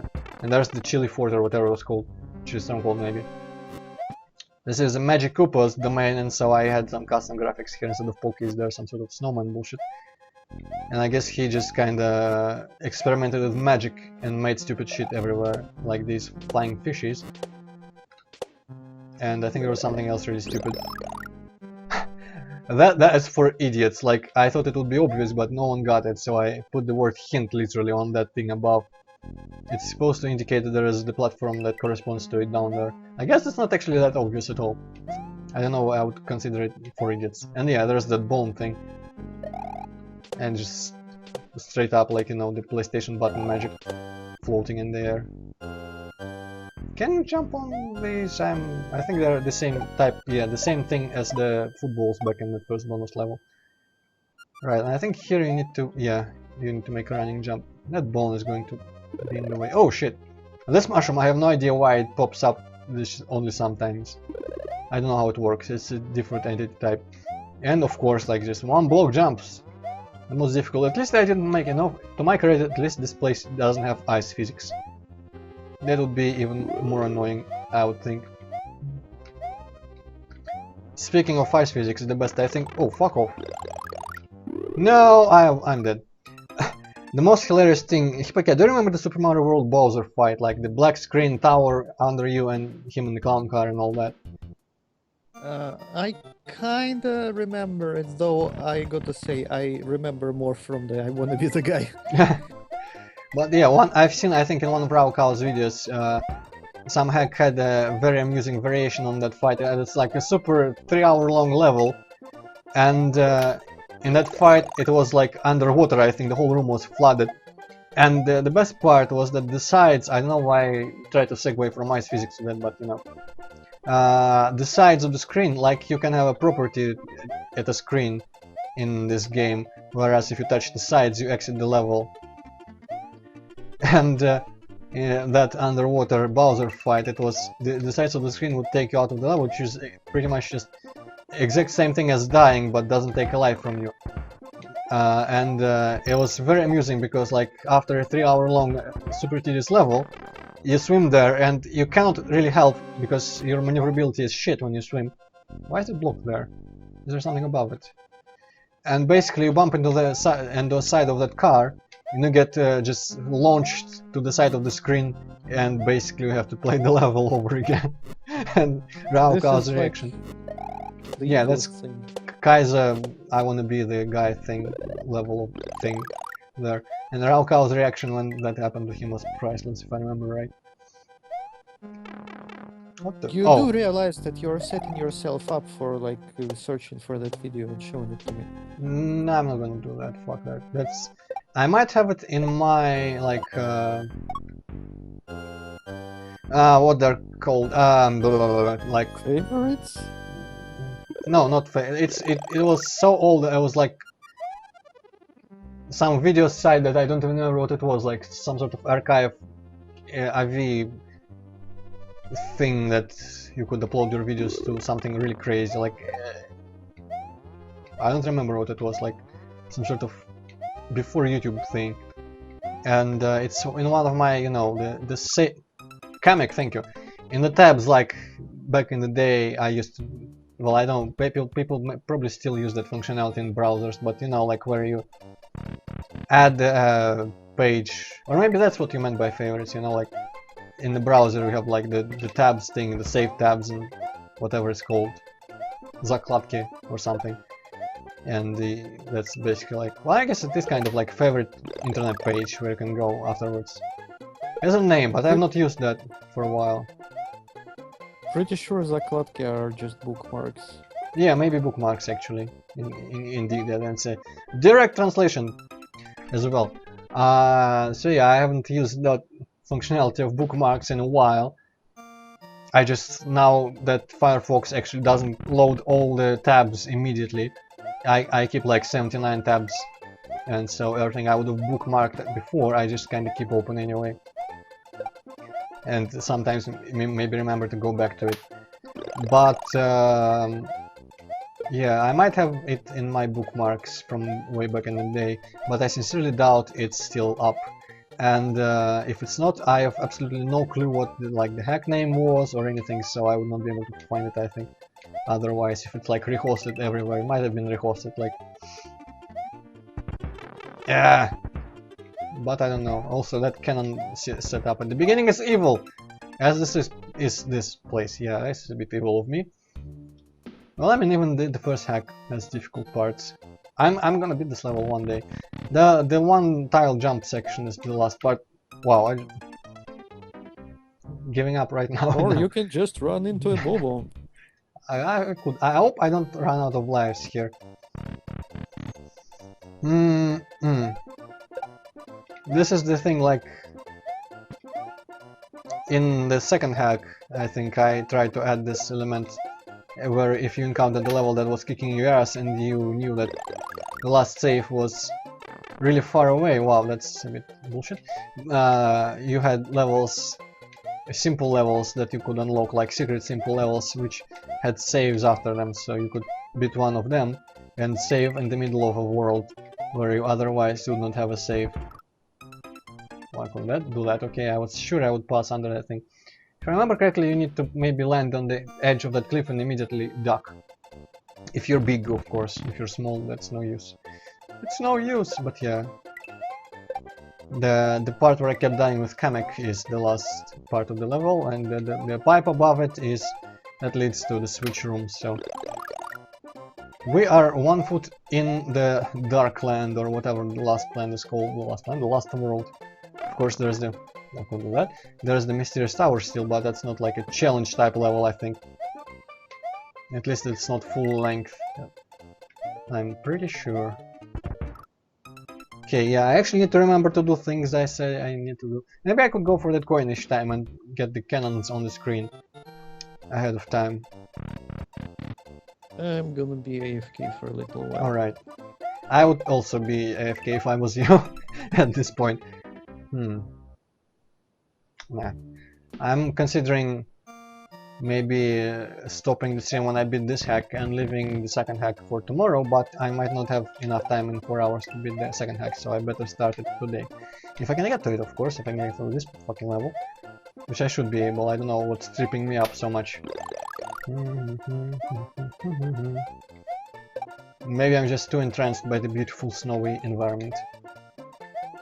At the very least, I have managed to get a bit more confident about, like, narrow jumps. Of course, doesn't help me, but I definitely feel a bit more confident than in the beginning of the stream.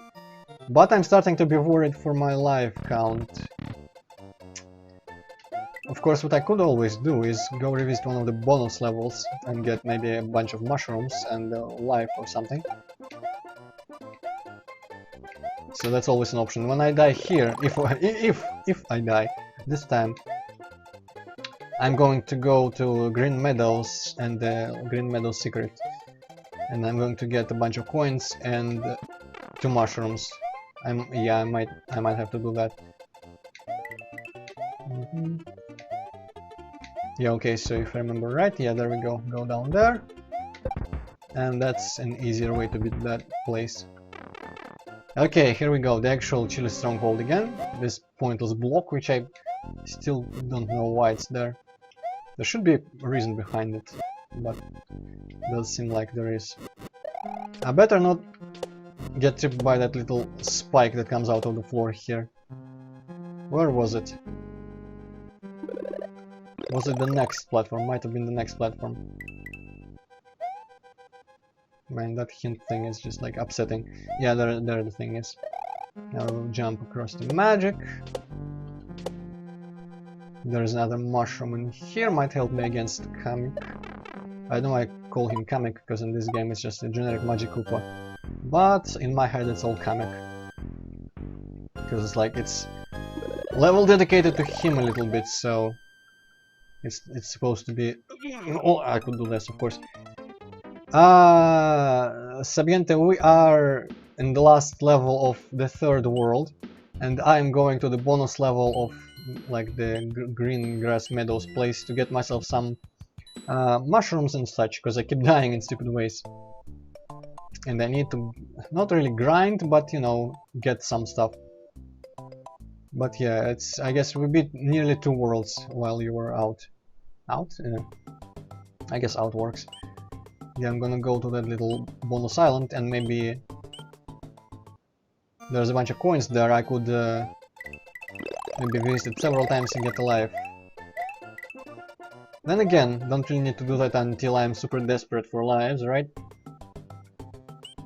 So when I have like 0, I don't think you can die on that level unless the places where there's no ground are actual pits. I think I might have put ground there, just under the screen.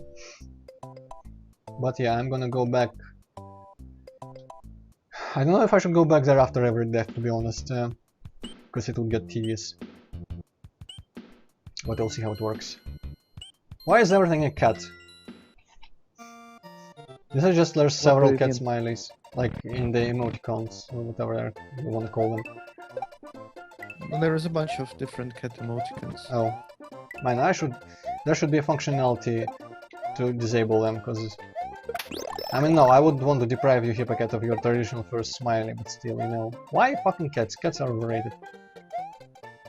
Everything is overrated. Yeah, almost everything. These hacks are not overrated.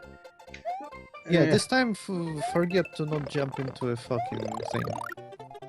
Forget to not jump in... What? Don't jump into that, I mean. Okay, well, I can jump into the second one instead. That's much better.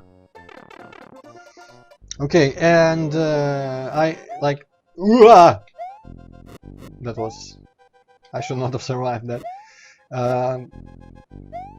Yeah, the stupidest stuff keeps tripping me up in this screen, so... Like that? Like that! At least I'm finding new ways, new different exciting ways to die. Right, fuck the going for the mushrooms, it didn't really help me at all. Dumb ways to die. Yeah. Dumb ways to die. Yeah.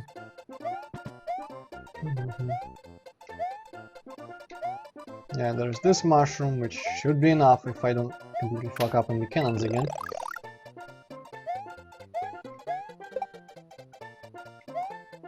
And yeah, the indoor part is just like surprisingly devious. Well, didn't fuck up at the cannons, but since I'm small now, there's less chance of getting hit, so that's even better. That's how you're supposed to do it. Ooh, wah, okay. So basically this part is like supposed to be, I guess, difficult in strange ways because it's just strange overall. So it kind of makes sense.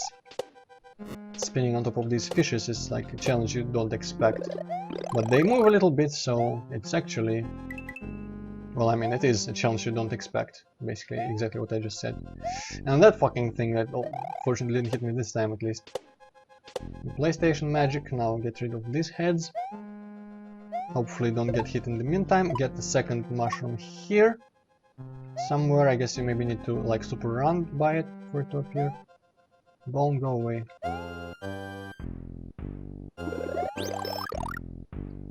Yeah, and hop across here and kill Kamek immediately. Wow, he's an asshole. And I guess he's going to spawn at these blocks again. I should probably give him a second to spawn and then proceed with my jumps. Yeah, this seems like a good strategy actually. Do not hurry too much, because I'm gonna run into him if I jump like and he materializes exactly where I'm going. And that's gonna make me nervous, and that is gonna make me fall off the last challenge here. I got a feeling he's gonna spawn again soon.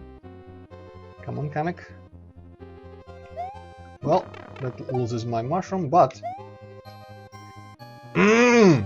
that was a bit unfortunate. I will persevere. Actually, I didn't need to jump there, but oh well. I will need to dodge this, because that's difficult. Okay, Kamek, please, please. Okay, we can make 2 jumps. Okay. Kamek, Kamek. He might spawn like maybe on the blocks above or something. I'm gonna kill him here. This is tense as hell. These blocks are the worst for the Kamek to appear because you cannot jump over or on him, because the verticality of your jump is already consumed by the ascent. Wow, that was like the stupidest way to phrase it. I hope he spawns behind me. Yep. Secret hint: if you stand like if you're if you're small and he is on the same level as you, his magic won't actually hit you, so you can just kind of stand calmly. Okay, that works. Kamek doesn't hit miners. Yeah, he is a noble magic Koopa. But if he shoots it at a down... Fuck! Oh wow. Diagonally, that might hit you, so...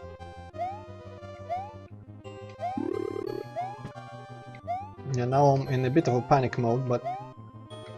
I've also beaten this place like 3 times already, so... I'm more confident about it. Fuck, yes!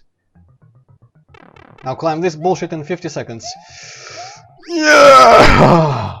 Finally. Yes, SMW, it worked out. Yeah. Whew. That was... I have 2 lives. I might as well get the game over and restart, so that I have 5 again.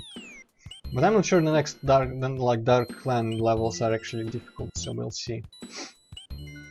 They might be. But I think I got, like, as far as this hack is concerned, I might have gone slightly overboard with the Chili Stronghold. It's a bit difficulter than the rest of the hack, maybe. I don't remember the final level, like, at all. Actually, now I'm starting to remember bits of it, but... Right, let's ignore all the secret parts here and just go into the mysterious tower. So mysterious. It's very mysterious. I go in the pipe. Ooh, this is little abstract bullshit here. These are required to go into the door. And some just water. And this is another graphic, like I think it's like one of the 3 graphics that I made for this is the square cement blocks, the snowman, and this thing. the suspended water. And this little very arbitrarily shaped part where you can actually die. Now like first time, big red door and this even more abstract thing. And there we go, red button. Bowser's Tower awaits you now.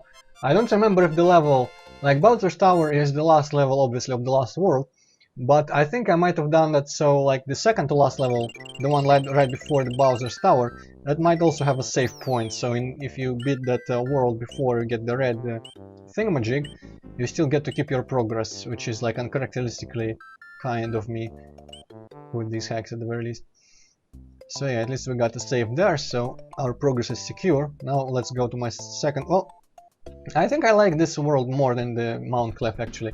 Mount Clef had the volcano level, which I like, the snow level, which is like in the little ascent level, but it also had a couple of boring levels. I think in this world I went like every level is interesting to me in some way, a bit more than the typical grassland. Like this thing is a straight up inspired by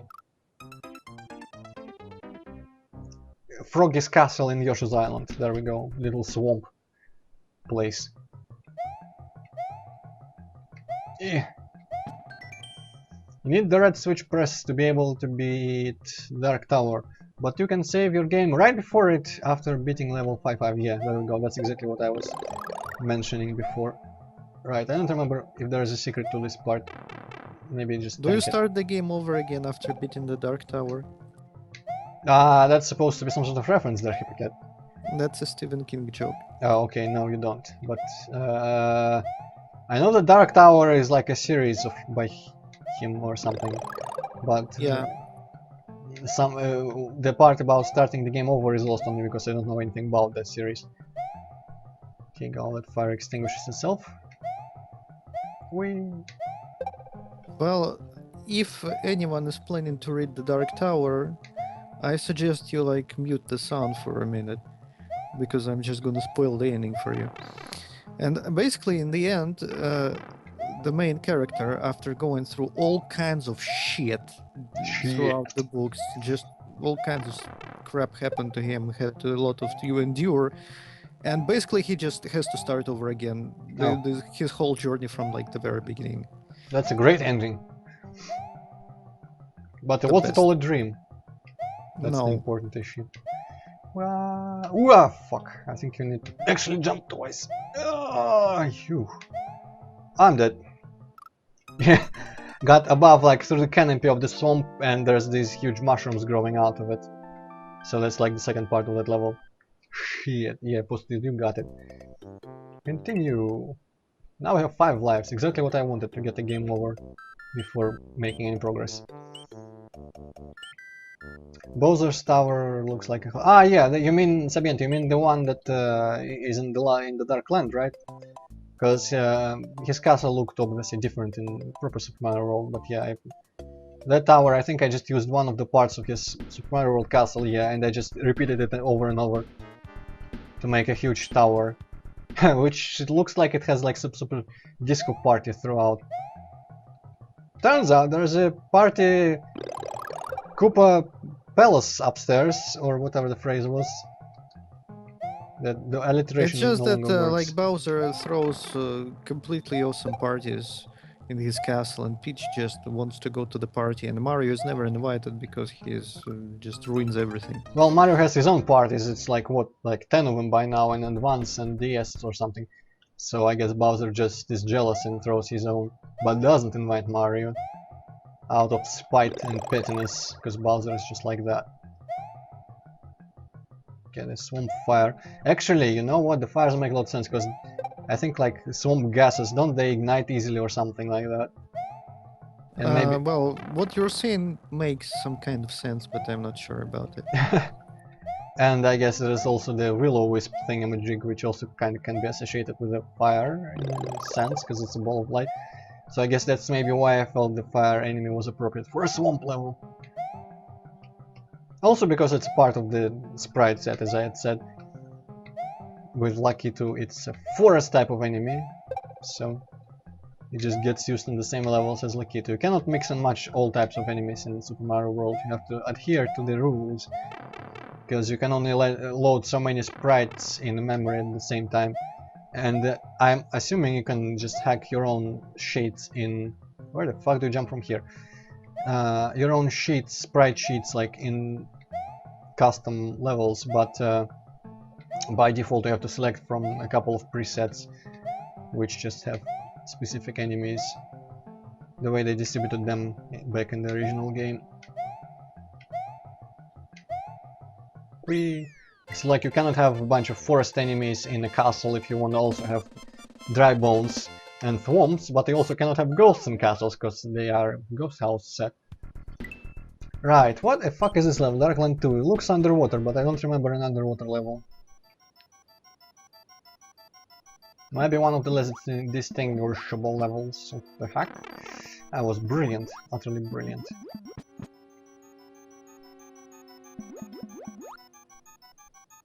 So yeah, now I'm feeling that maybe that little message about being able to revisit the Switch levels is probably if you want to save in the middle of a world. You might go to an early Switch level and maybe beat it again. Okay, I'm just gonna walk here. The guy should not wake up, yep. Ah, fuck! The level border is, like the screen border isn't actually where it looks like it is because it's a bit fatter. Like there's a block wide space there that already blocks you, an invisible wall. That was probably the easiest way to phrase it. Also, these fuckers, yeah, I think they only wake up if you swim. They don't wake up at all if you just walk by them. But, like many other things, I might be pulling that out of my ass. That sounds completely wrong. Like, I don't pull many things out of my ass, I assure you. At least not in a literal sense. Not even in the theory, like, I'm not known to make a lot of shit up. So not even figuratively. This just reminds me of that one level in this SNES Aladdin where you fly on the carpet, escape from the cave of wishes or whatever it's called, Cave of Wonders. Which apparently everyone but me has immense trouble with that level, which I don't know. For some reason it never was difficult for me, because I'm just too good. Is that it? Yeah, that was the level. I guess it was auto-scrolling underwater, which is slightly less than super cliché, maybe. And then we go from the swampy part into immediately cross into the volcano part. Not just even volcano, just lava. And this has this is the optional P-switch that has absolutely no use, but it's like, hey, here, have a P-switch if you want. I'm gonna ignore it. I don't remember if there was any even like possible way to make it useful. What happens to the moving coins when you hit the P-switch? Nothing. I think moving coins are sprites and it only affects tiles. Technicalities, hell yeah. Fuck off. There's also a way down there, but I didn't take it. Because I just took this one before. Well, I mean, now I took it. Just to show you guys the entirety of these amazing levels, of course. There we go.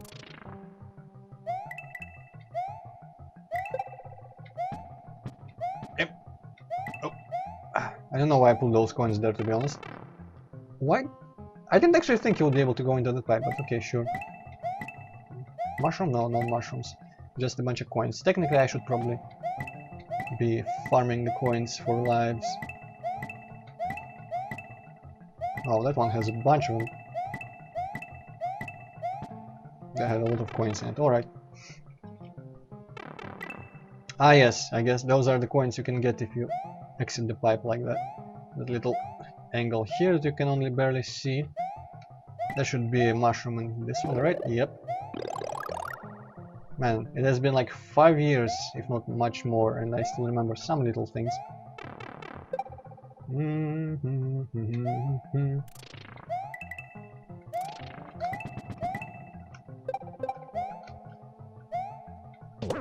Did you know that every single music track in Super Mario World is a remix of the same theme? I'm feeling the air. Did you know that clouds and bushes and Super Mario Brothers on NES are the same thing? Yes, actually, yes. Yes, I did. Yes. I am just full of Mario trivia. Alright, I think this next one might be my favorite level on the hack. Or it might be lava for no reason. Actually, these like... Yeah, the previous level was on the map in a mountain rocky place, but was all kinds of orange and everything. And this one is the place where there's a bunch of lava lakes, but it is in the mountains, so might have probably should have, you know, switched them up. But the color scheme here, like the slightly purplish pinkish mountains and the totally purple sky, is inspired of all things by Demon's Crest. Yeah, Demon's Crest, the game. I think second level of it had a little bit like that, so there you go. The more you know. Demon's Crest is a great game, but ah, fuck, almost did the same thing again. It's a great game, everyone should play it. Well, I don't remember that pipe was enterable, but actually I should have made it enterable if I hadn't, because that seems like a risky thing to try. And it should be rewarding the players who try to take that risk. This little platform here actually has only like 1 block worth of safe spot. Yeah! That bullet scared me from jumping on the Koopa. Honestly, that's exactly what happened. And now I kind of want to go safe, because I beat like 3 levels already. Let me quickly pop off to the safe. Bonus placed back in green windows again. I wish I had a speed up button here. Get myself to mushrooms and a bunch of coins, and if that's not enough for a life, the very start to mushrooms, and then I'll go... maybe I should just go to the quarry on this very map. Actually, I might get a life from this. Yep. But I want a save point as well. So what gives me... Actually, I think that the Mysterious Tower gives you a save point, right? But now that I mention it, I'm not actually sure you can exit those levels anymore, that the switches are pressed. You probably have to start, select, and get out of them. So maybe the only place I can get a save is the shack here, where I should possibly go for the secret exit, because it's much less risk in it. I never thought I'd see this level again, have we? But unfortunately... Oh, actually, I have a fire now, so at least all those fucking fishies will be easy work. Easy work, is that the phrase? I don't know. It sounds like almost a phrase.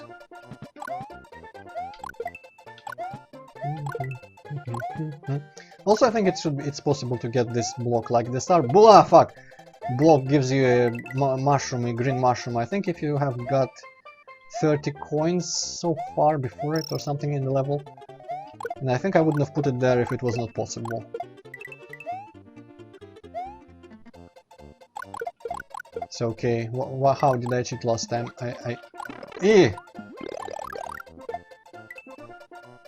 get that coin, I have to get that coin to kill that fish for good. Yes. Okay, so this was... Yeah, I am intended to have something there, but I was not intended to free that key immediately, so I'm gonna cheat here again. Fuck. I guess what stops you from getting that key, conceivably, is that just you don't know it's there.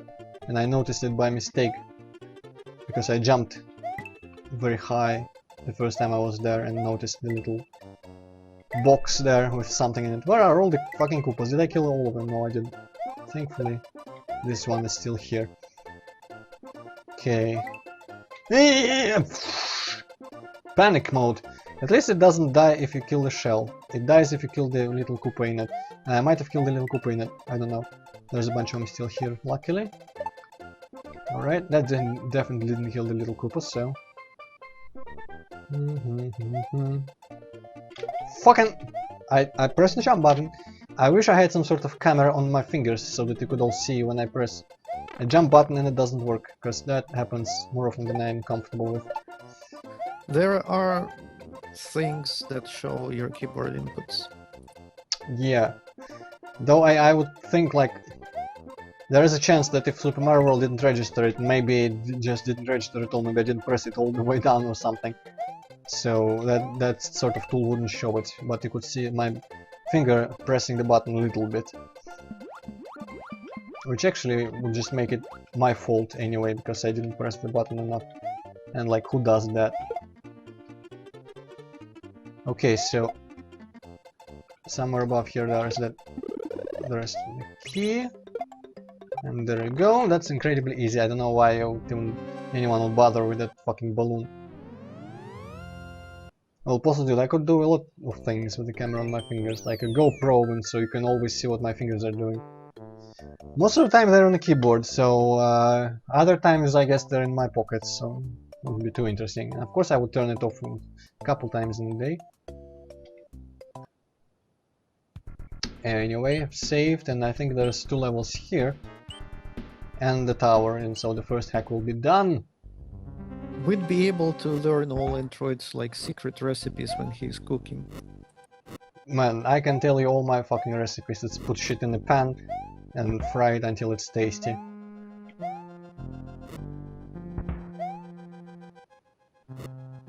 Now that my dad actually took the toaster to the dacha and left me without one, I figured out that you could do the same thing to bread to make toast much better toast than from a toaster.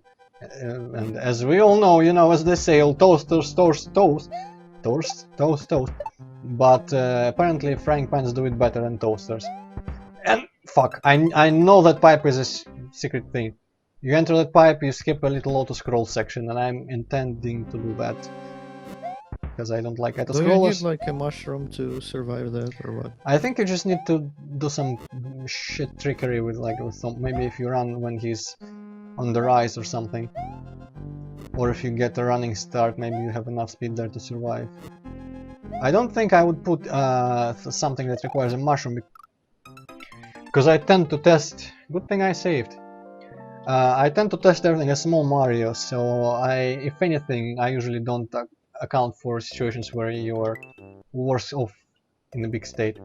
But I think everything is supposed to be beatable with only small Mario. But some portions of the second hack are like super fucking unfair, because like I would test it and 1 time out of 3 I would actually, luckily some fortune smiling upon me, I would be able to beat that part. And I would consider, yeah, it's beatable, I just suck at Mario, so other people would have less trouble with it.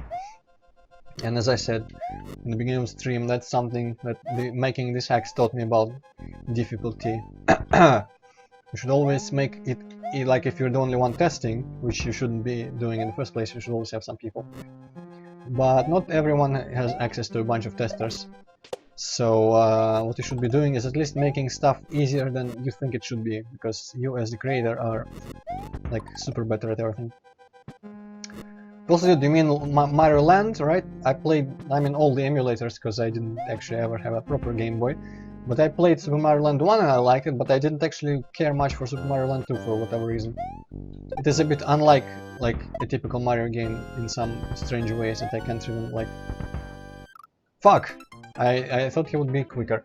That I can't really put into words. Like, I don't know, just the worlds are more themed, like specifically themed, not after just like real environments, which like a bit of a stretch compared to Mario, when applied to Mario. But like, you know, Mario worlds are usually like desert, mountains, snow, forest, underwater or something. And in Mario Land 2 on the Game Boy, it's like fucking tiny world, toy world or some shit like that, house, pumpkin, whatever, and I just didn't care for it much. I don't think Game Boy has Super Mario Bros. It might have Mario Bros, which was the original thing on like one screen with... Why did I do that? Where you hit platforms from below and like flip things over and stuff like that, multiplayer thing. But the official Mario games on the Game Boy were Super Mario Lands.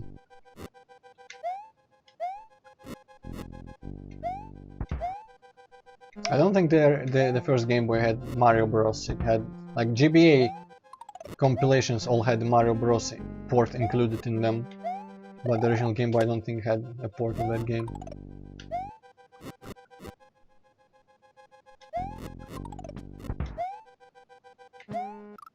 Ah! I was hoping it was one of those situations where like if you immediately just don't hesitate and go through, it actually is balanced for that, but apparently someone didn't balance things the way they usually are in Mario games. Oh well. Yeah. At least I like the color scheme of this level, so it's an immense pleasure to walk through it once and again and again and again.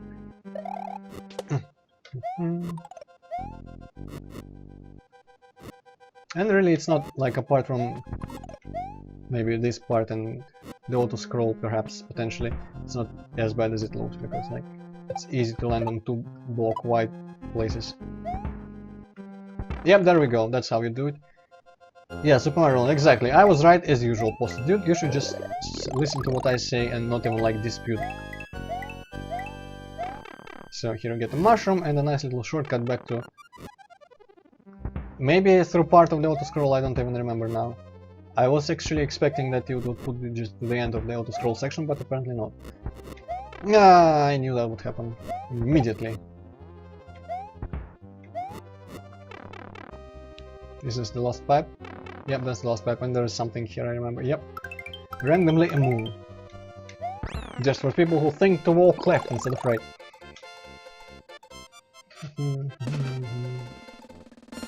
I'm going through things now. Well, that's annoying.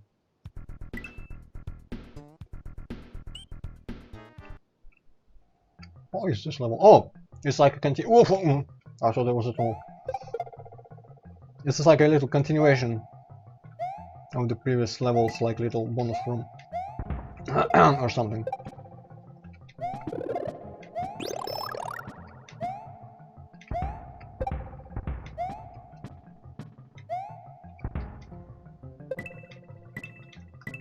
You can see Bowser has deployed like most of his artillery to guard his tower.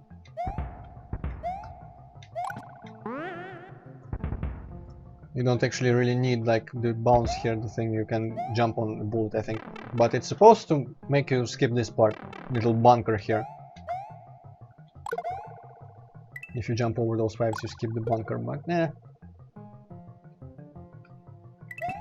What I should have done is I should have put some bonus later after the bunker, which you could only get with the springboard. So you actually have to get here, but yet still not use it in the obvious place. Use it later. Get it through here. And I should have made the bunker difficult to beat without spin jumps in some way, but oh well. I should have done many things differently. Fuck! That was a bit of a scary place. Come on, shoot. Why am I carrying it? It's obviously not going to be useful anymore. There's some sort of mole right here at the end, I think. Yeah, this fucker. I'm gonna chew more things. 2 hours left, alright.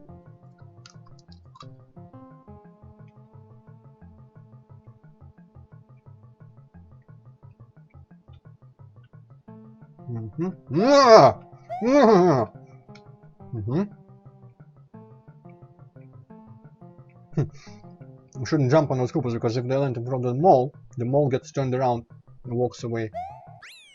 There we go, that was an easy level.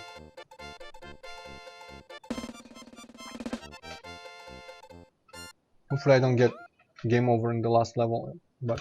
Ah yeah, that's right, it saves, right? Yeah, okay, that's cool. I'm glad.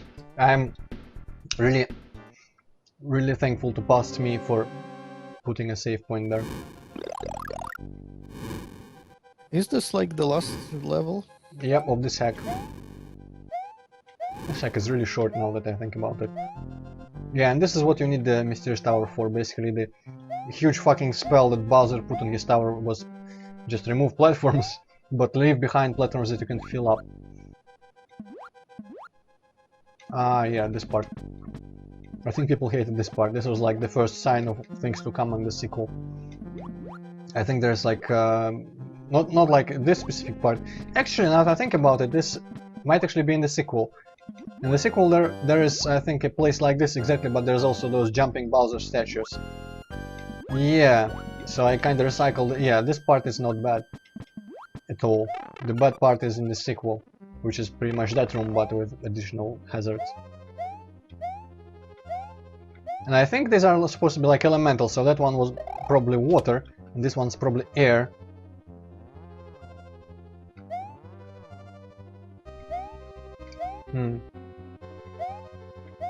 Yeah, I think I intended some sort of elemental distribution between the buttons as well.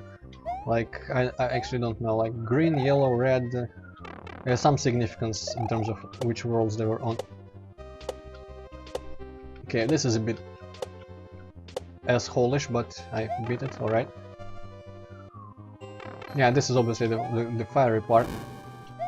Maybe it was just the colors that was supposed, not like elements. I was never a fan of the like 4 elements thing. Always seemed a bit arbitrary. I mean, I think it's taken from Greek philosophy, right? But Yeah, something like that. always seemed a bit arbitrary to me. And silly and cliche as well. Fuck! Oh shit. Okay. Which one is it? Surprisingly, not the one that goes through the pipe, but the one that goes... Okay, this is like a repeat of the Chili Fortress. But all of it is an ascent, so it's even more dickish, because in every jump you can get hit by that guy. Basically I knew what I was doing in terms of making it difficult, I guess. And of course the timer is exactly balanced in that way that you are not in actual danger of like running out of time, but you get panicked because it gets this speed up. I'm so glad I extended these platforms to be 2-block. Fuck off. But yeah, we are above the tower at this point. You can see the starry skies. So we are ascending above the tower on some stones that are inexplicably floating. Anti-gravity bullshit. And I think that little part is Bowser. Yeah. I shouldn't even actually have to beat this, because like this Bowser fight is never changed. The only thing I think I made it slippery ice physicsy in the second hack. And afterwards, like, the only difference would be that the little last cutscene with the Yoshi X hatch and Yoshi's jump and all that, it happens in the level 105 or something, which in this case was that little forest part called like shit. Well, I mean, yeah, Nicely done. very nice. And you know what I feel like? I don't feel like going through the tower again just to see the same Bowser fight from Super Mario World and the ending from Super Mario World, so I'm going to consider this hack beaten. Yeah, basically, like, what was it called? Like, the fork in the road or something? Like, the initial level which you start on. Actually, that's not... I think it's not necessarily the level you need to start on the world map when you make a hack. But it's kind of a tradition, or at least it was how it was made in the original level. That level with a big spot, which I'm going to right now, it was empty and was meant to represent like the starting point from which you have 2 directions to go. Yeah, path fork. So basically this screen is used for the Yoshi ending cutscene, and that whole branch above there is its exact purpose. Its one purpose is that when that cutscene happens, they hang a bunch of like flags. And in the original game it was the Yoshi house with the green roof and such. Yes, Sabine, good job of me. Let's go to the second one. Whoa, fuck. Fucked it up. Right. Smart Worldwide. There's a 3? Oh. I didn't actually start a third one, but I think all I made was like a background graphic or something. Let me see. Ah, yeah. This little background is the only thing I made before I gave up on the third, like the second sequel, the third hack in the series. Looks kinda cool. Yeah, I kinda like it as well. But what really here, this NES, hello. Give me back my business, and now give me back my mouse so I can load cartridge. Smart Worldwide 2, aka the worship one. yeah! Yeah.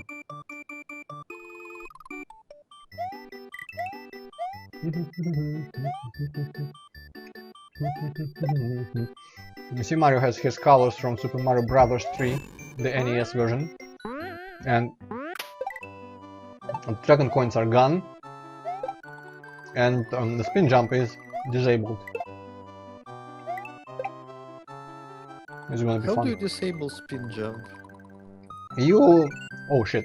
You like alter a hex value in the ROM file using a hex editor. Can you disable other shit? Can you disable running? I think you can, yes. Bowser has once again kidnapped Yoshi and the princess, and you find yourself on a desert island. How did you get there? Just great. 2 dots. Well.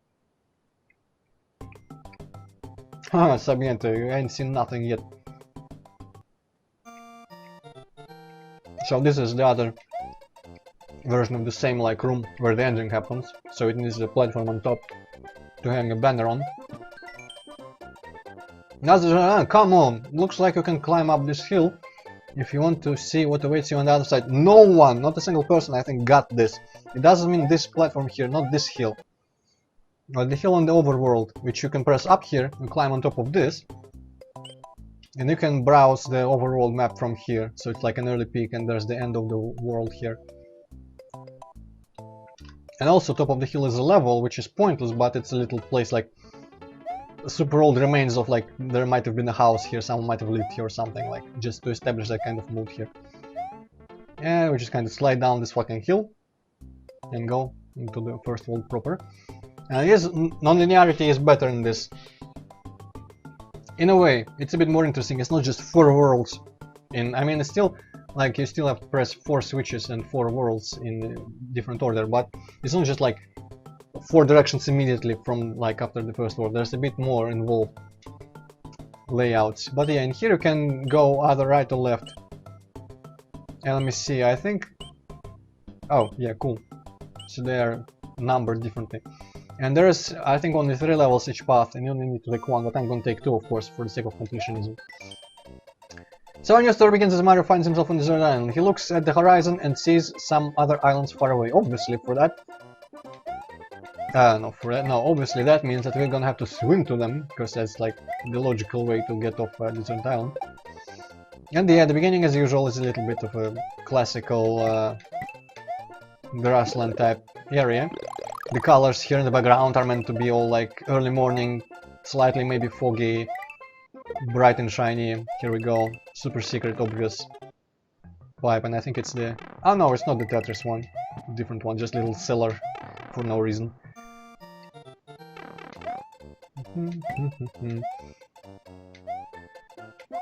And this horror world... Horror world? Wow! This whole... Just what kinds of hacks are you making, Antroid? Super horror world, yes. This whole world is not meant to actually be played like both paths. So that message that we got at the beginning of this level is repeated on the other side. And I mean, like, the levels are not made with you beating all of them in mind, so the difficulty curve, or in this case more of a complexity curve, is kind of reset if you try the other path. But I find that it's mildly curious to see all of them, because like how many types of grassland levels can you get? The first world is easy, so you can remember some more world skills and adjust to playing without the spin jump. Wow, just breaking the 4th wall there like a pro. And you can see this is a more of a, like, the sun has come up, fully bright, shiny day, I don't say that. The ground color is like the realistic beaten road dried in the sun color. Is that pipe some... No, it's not some.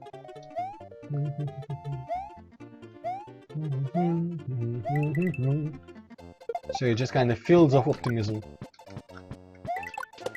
Wow. Okay. No, can't even enter that one. That's what happens, Antroid, when you alter hex values in ROMs. Yep. Hex values, you could say. Yeah.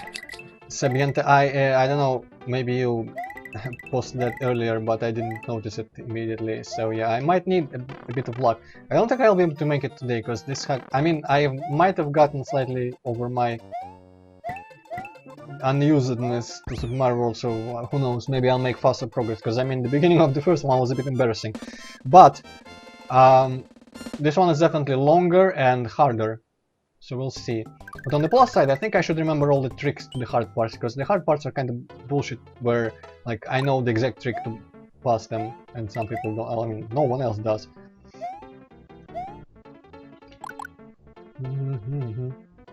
Fun fact in this background, the particular background of these hills, it's a pain in the ass.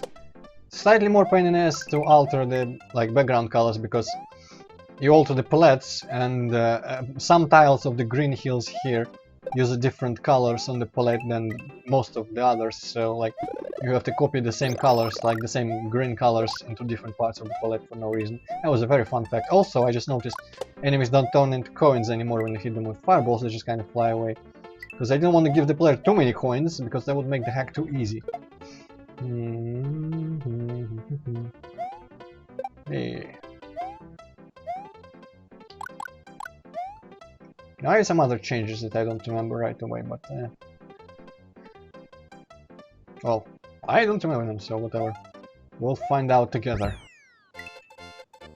So I guess this is the hack where I started putting challenges in the bonus rooms, where I think I used some like really abstract backgrounds in them, and made little challenge rooms where you can get a bunch of lives, or just one life if you do something really stupid.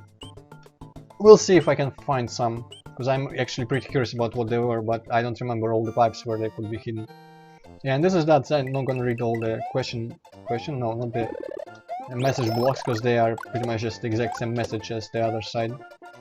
And this one you can see like the background is slightly more mountainy, hilly. Actually, I really like the background in Mario World. It's used like in Tubular, I think, and maybe one other level, and that's it.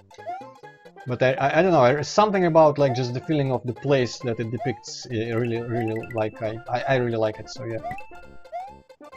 I remember I used that editor for Mario World once, and instead of just like stretching the tiles, I just copy pasted them over and over again, and you look at it and like, what the fuck was that? You mean like the foreground, like the proper objects? Yeah. I'm not actually like... I would imagine that the levels are stored like as a tile map in the memory of the ROM, like so, tile by tile. But it seems like they're instead actually stored as like objects and the size of objects.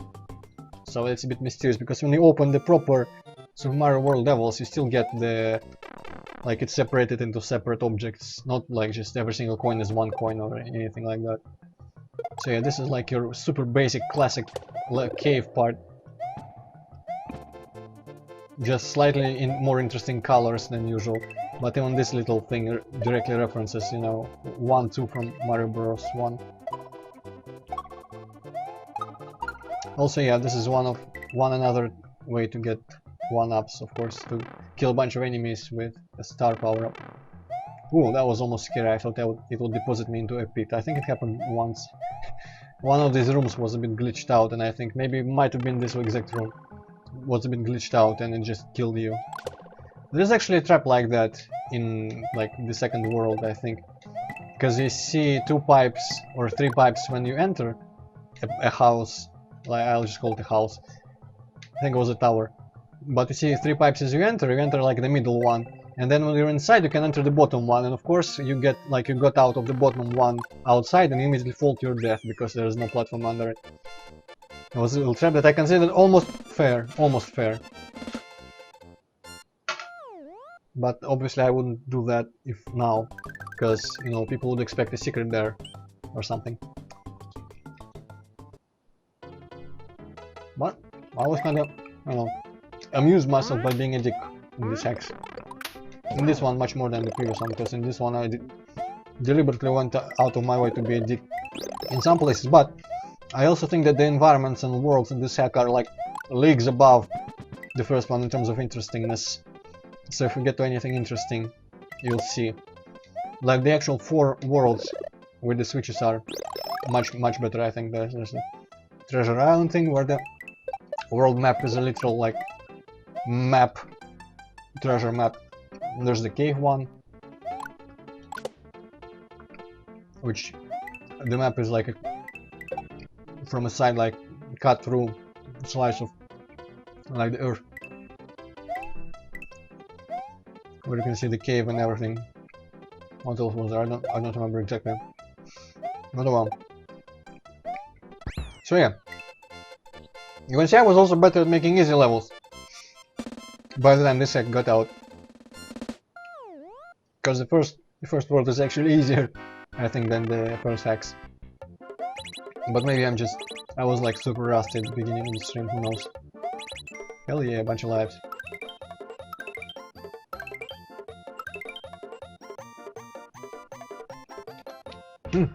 I should have made tea. Instead of writing that long-ass Reddit response, I should have made myself some tea. That response literally took like the last hour before the stream. Mario finally made it to another side of the island. Now he has to get to the shore and then make his way through sea and cliffs. How exciting can a story get? My god. I wish I could be as passionate about, well, something in the world as you are about writing posts on Reddit. Yep. Well, I mean, I got a White Knight underrated character, so like, especially when someone says like one of the most boring characters is like super deep, which, like, come on, man. I'm sure this will count when you actually get transported to Equestria. Definitely, yeah. I want to read this! There are bonus rooms down certain pipes. They have challenges for you to complete for a prize. Sometimes you get something. Fuck, I pressed the button before reading it. I think it said something like, sometimes they have things for you even if you don't complete. So like in here, I think the point is that you free this guy. You leave this maybe. And he kinda does that, and that fucking thing goes in one of the mushrooms. You have to be quick to get the other one, just goes in the other direction, you can get it anyway. So yeah, basically you can get 2 lives if you're good, and 1 life if you're alright. Ah, that piece of dried apple was stuck in my throat, but I'm fine now, thanks for asking. Well, I'll need those lives.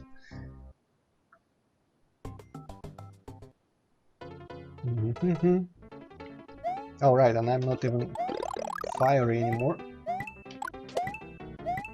Yeah, and since this hack is longer than the last one, I remember it even less, because there's a bunch of these somewhat generic levels that I don't remember much about.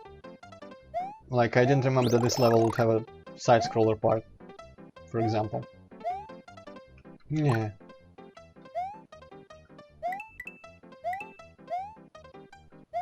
Where is that pipe again? I wanna get another go in the challenge.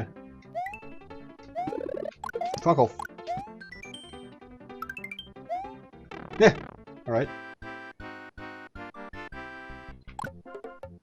So you leave the block here.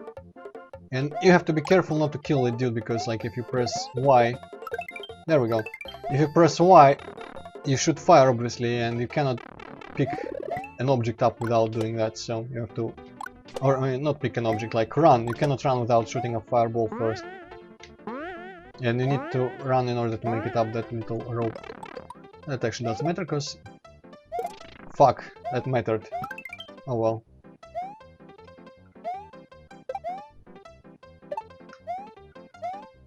At the very least, I think this is the end! I should have seen that coming. Well, at least I'm gaining lives. I don't think I'll go... Actually, no, fuck it. I'll go into that bonus room again.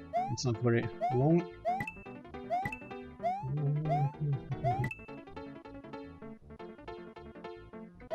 At the very least, I didn't bother putting dragon coins in anymore.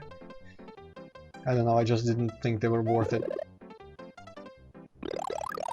I hit just straight up whole lives instead.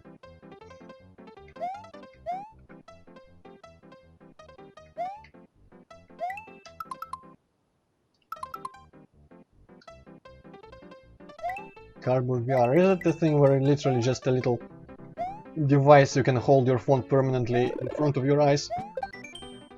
With no like fuck you, message box! With no like special lenses or anything, pretty much just a way to fixate your phone in front of your face.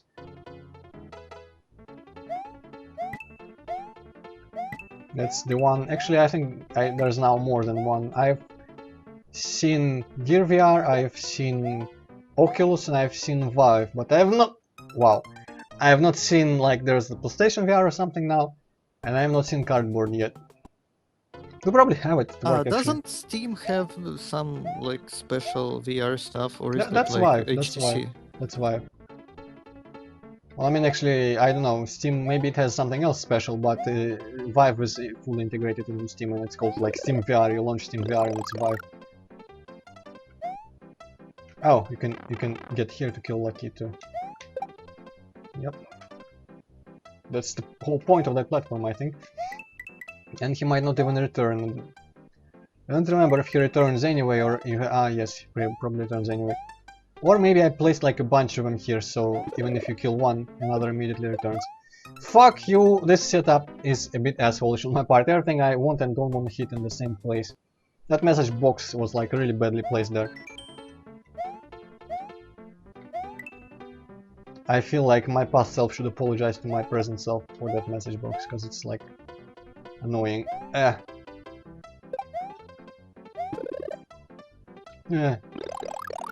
Okay, this time I'm gonna do this, and I'm not gonna even lose my mushroom.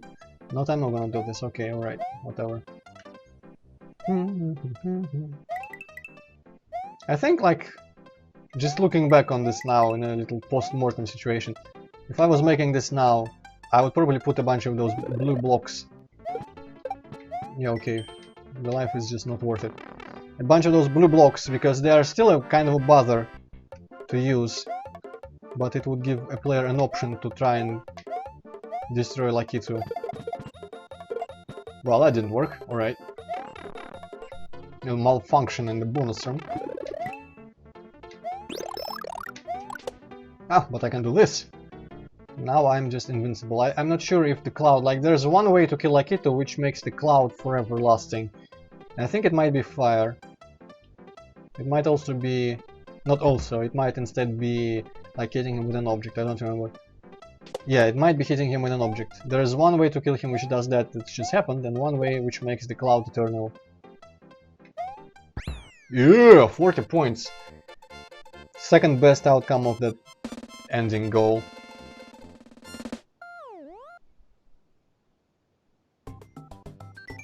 The border ocean. Why is it the border ocean? I don't know, maybe because it's like the end of the world is here, or something. I don't remember the logic behind that name. Underwater one. Yeah, there's like 3 misc levels in between the first world and the second one.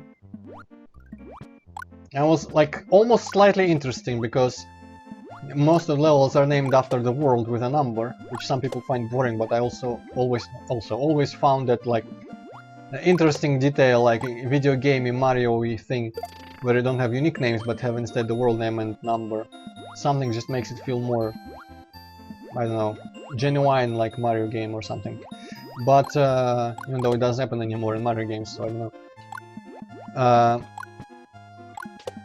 Fuck, I kind of fucked myself here. But those little levels in between the worlds, there's small island, I think, or little island, underwater, and some other type, which they have like separate numbers, as if they were their own worlds.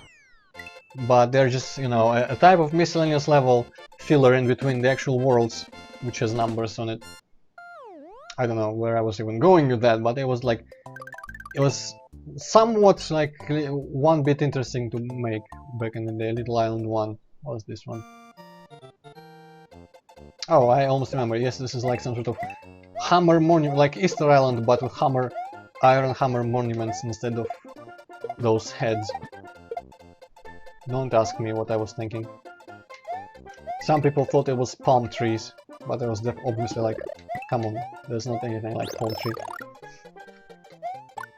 Well, to be honest, like nature in Mario is kinda doesn't really look like anything in the real world. Well, I don't know. I find the usual like forestry bushes thing in the world at the very least, it's just like stylized, but not that stylized. The palm tree, if these were palm trees, it would have to be a Sonic game, like one of those Genesis Sonic games, the second one or the first one, not even the third one. They had really like strange polygonal shapes for everything. But in Mario games, if anything, it's just slightly cartoony, maybe at most, usually. I especially love the forest background, you know, the one... Well, we'll see it. The one where there's like 3 layers of color you can have and just kind of flat colors and leaves. Because it definitely like... doesn't look like much, but it definitely invokes like the feeling of walking in a forest where there's like light shining through the canopy and shit.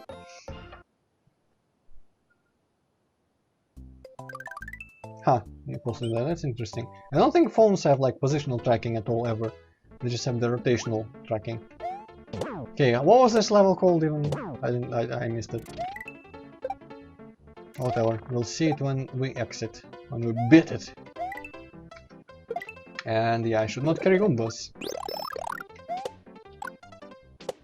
Man, that's so like counterintuitive that when you hit someone with fire, they do that sound when you bonk on them and just go away instead of turning into a coin. Whee. Yeah, for some reason I was expecting like an invisible block there. I think one of these sides might have a secret like that. Maybe it's not even a secret, maybe it's just a block like this. Fuck! Yeah, I shouldn't be doing that. I'm just setting myself up for failure. Oh, another challenge room. I remember this. You need to jump on this shell after it hits all the Koopas, right? Yep, there we go. And I think you can do it twice. If you jump on it second time, it stops. And also it's a bit of a challenge to actually get out of this room because this jump is a bit too high. Okay, there we go. You were too high when you were making this. Might have been, who knows. No, I'm not gonna eat any more of those dry apple slices because they're gonna get stuck in my throat again. And that's annoying. Also, chewing is annoying. Oh boy, dried apples. I It's the kind of thing you just start eating them and then you forget to stop. Yeah, I actually started like father brought, you know, this little tin, iron tin there here. He brought like dozen of them from the Dacia last time he was here, and we also bought like a huge dryer thing where you can put layers of pads or whatever that would be called, like you can put all sorts of stuff and just kind of turn it on and leave it, and it'll dry mushrooms, fish, and apples, and all sorts of stuff for you. We bought it for 16,000 rubles from the internet. It got delivered next day, and he took it immediately with him because there's a bunch of apples he wants to dry to preserve vitamins for the winter. It's kind of nice to have your own apples, like from your own garden, so to speak. Right, Clef Island Junior. yeah, I remember the Clef Isle Junior here. Before we get into the actual one. Mario looks at the island closer and recognizes the Clef Island. It was very beautiful before, but now it seems like its flora is dying. Also, total mistake, it should not have an apostrophe there before the flora word. So now I'm better at English, I know all these things. I didn't know these things back in the day, so... I think When were you making those? Like how many years ago? Many years ago. I could probably check the dates on some videos that I have since made unlisted or private or something. But not in the middle of the stream. That's a bit extreme. Yo. Shit. But yes, I was thinking something. Maybe there's something in one of those lower boxes, but I'm gonna ignore it. Yes, there was also in one of the messages, I think, you know, the word like wonder, as in wander around. I think I said, I wrote wonder, like, also wonder, but spelled wonder, as in like wonderment, that kind of wander around, and it was a bit embarrassing when people were reading that message in the playthrough videos. Oh well, too late to deal with this. Fuck, that was stupid. Yes, it was. Well, I mean, how else can I be entertaining except by doing stupid things? Yeah, I'm gonna read that again, obviously. I don't know, jump there. I feel like there should be like a pipe entrance somewhere around here with an underground room, but there probably isn't. And there's... fuck. Right, this one went for a bunch of coins. I mean, it's kinda useless, so whatever.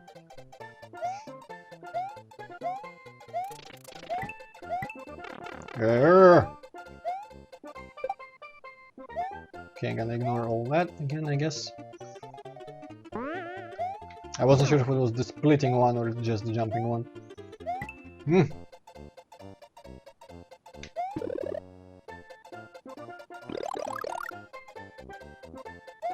I like how it doesn't even knock my head off there. It really should, realistically.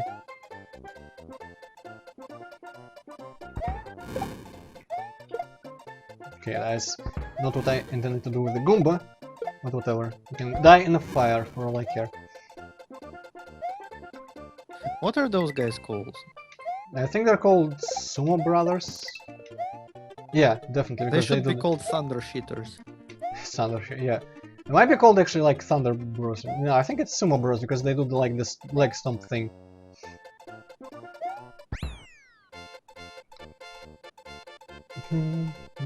Yeah, I'm constantly reaching for the fucking apples. Oh well. Now we sing the proper Clef Island and say thanks past me. I appreciate the saves. Oh, there is some sort of secret in this level, I remember now. Yeah, shabba shabba shabba. You can often find a secret block if you observe your surroundings. Look here, there are 3 coins. See if you can find a node block nearby. Also, not even remotely like intuitive. But I thought it was back in the day. I have now learned to not overestimate like the psychic abilities of my players. Yeah, so basically there's 2 coins here, which means like the third must be a secret. Makes perfect sense. Definitely. And I thought there was a secret in somewhere in fuck. Maybe up these pipes if I can get there again. I need to do this ship. Yeah. No? Fuck. Maybe under him, because I like making Charlie sit on the pipes that you have to enter. Yep. Yeah, another challenge room, and this one is actually kind of fun because you need to let the Goombas down, and then they provide you with enough like opportunities to jump on someone so that you can get a bunch of lives from just jumping on all of them. But you have to be careful not to kill them with the blocks. And of course I completely fucked it up, but at least you see the intended... No, you don't see the intended solution, but you see like what you have to do. And also this is like a copy of that level without like cut off at the beginning. In the middle rather, the beginning is cut off, so that you can't return back, because for some reason I didn't like that you could like emerge from this and go back and maybe like, fuck, maybe you could re-enter the bonus room again or something, and I didn't want that to happen, so I copied the level. Well, get another chance at the bonus room. And also there's the slide that I can get again. That was almost impressive technique there.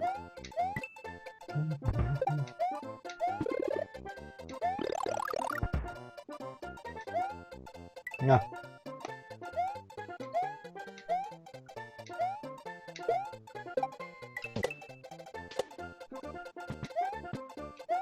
Okay. Let's try again.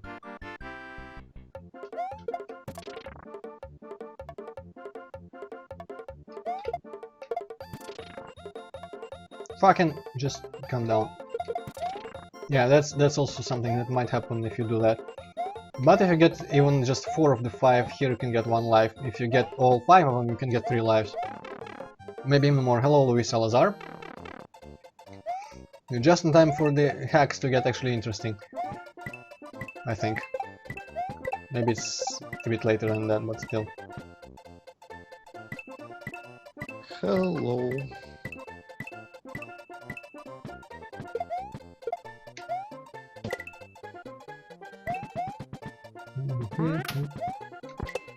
That map probably doesn't lead anywhere, right?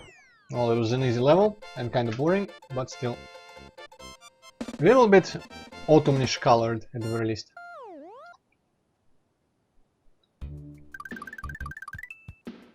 Okay, I think this is a level kind of like... Yeah, so first of all, this is the forest background that I was talking about before, that I really enjoy.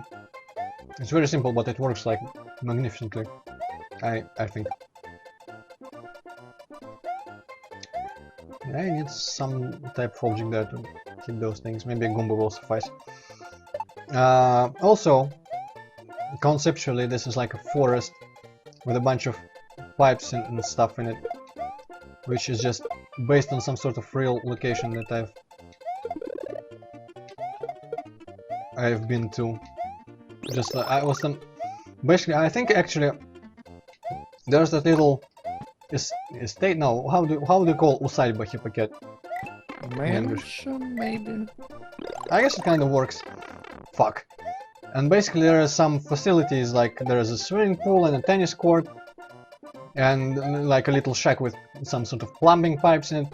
And most of those facilities are abandoned and just lost to the forest around the mansion. It's not a mansion, but you know, house. And how do you get those moons? Ah, yes, I remember. And basically what's left of there is the mansion itself, the estate or whatever, and you go into the, like, between the woods, between the trees to the side, and there is just like randomly, it looks like a regular forest, but randomly there is like a little patch of cement and some really rusty pipes. Fuck, I hope I didn't need to hold on to that. And basically that's like, I kind of like that place when I was a kid, so. And remember when I said I remember how to get those moons, I lied. I don't remember how to get those moons at all. Maybe you need to carry, yeah, you definitely need to carry a shell through that whole sewer part. You get 6 fucking lives for that. But yeah, I could probably, you know, like, if Hippocat, if you cared, which I know you don't and you shouldn't, but if you like were super interested in the particular place, I could probably like point out we could go there and you could see the historic place that inspired this level, but obviously no one should care about this. Fuck. What's this for? What the fuck is this for? Maybe next time we go out for a walk for whatever reason you could show me. Yeah. Also, what the hell does that mean, Agrar Lord? Mandaloid? Luis, it's a Super Mario World hack made in a Super Mario World level editor, which is really easy to use. The hack is kind of mediocre. Well, I mean, it's the second one I'm playing today. There has been the first one. The second one I'm playing today, the second one I've ever made. These are the 2 hacks I've ever made, and it's not actually all that, like, it's not great, but you know, interesting. And it has, what's the proper word? Like sentimental value to me. There we go. Also, whatever language it is, I don't understand. Tiger Lord. Well, partially it kind of seems like German, but Yeah, not that's quite. it. Might be. Okay, so there's also a life in one of these. Ah, fuck! I forget it.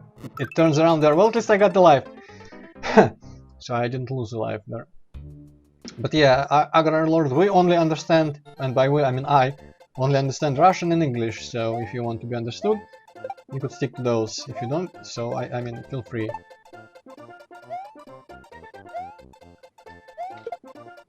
Man, this is like too hard to hit from the side. I'm just gonna give up. Not worth it. Also, why is there a live mushroom down there? How do... There was not a live mushroom down there, I was just being... like, there was a Koopa shell there instead. I don't know why I saw it as a live mushroom. And I fucked up the shell, well. Well, Luis, that's... I mean, I would assume some of my viewers would speak other languages. But... well, I mean, you could translate them for us, so that would be nice as well. I guess I should have said if you want to be understood without a translator. Yeah, that would just happen to be in the chat. Yes, okay, just like a SimCity manual back in my childhood, I have no idea what you're saying, General Lord.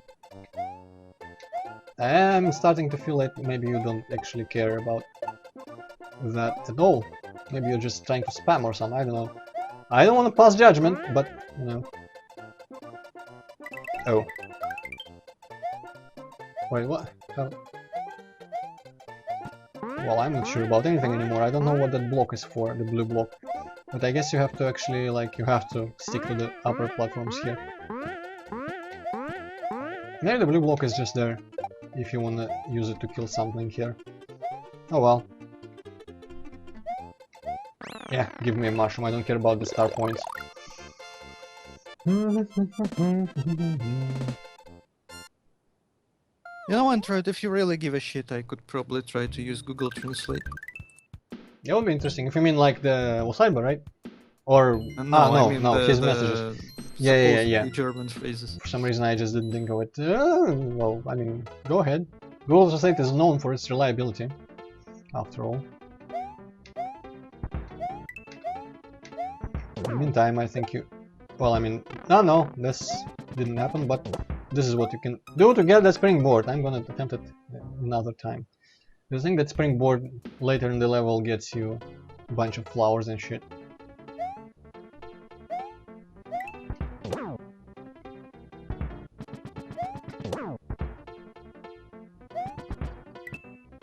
Yeah, bullet generators are generally disliked in the community because they're a bit unfair, just kind of randomness and nothing more to it than randomness.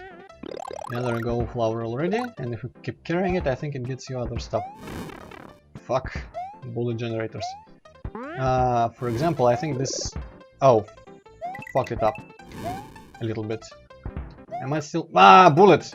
Yeah, I mean, I could have gotten that if not for the fucking bullet. But you know. What? Well, that's... I think Hippocat he is also using Google Translate. I think it's... Well, you know, I kind of failed using Google Translate because, I don't know, maybe that's not German, maybe that's like Dutch or something, but it kind of looks like German, but I cannot really translate any of the words he's writing. Well, Maybe it's an AI trying to speak human. Could always happen, you never know these days. I mean, if it's an AI trying to speak human, it's our duty to teach it to be like a Nazi, I think, at this point. It's a tradition. Oh, fucking...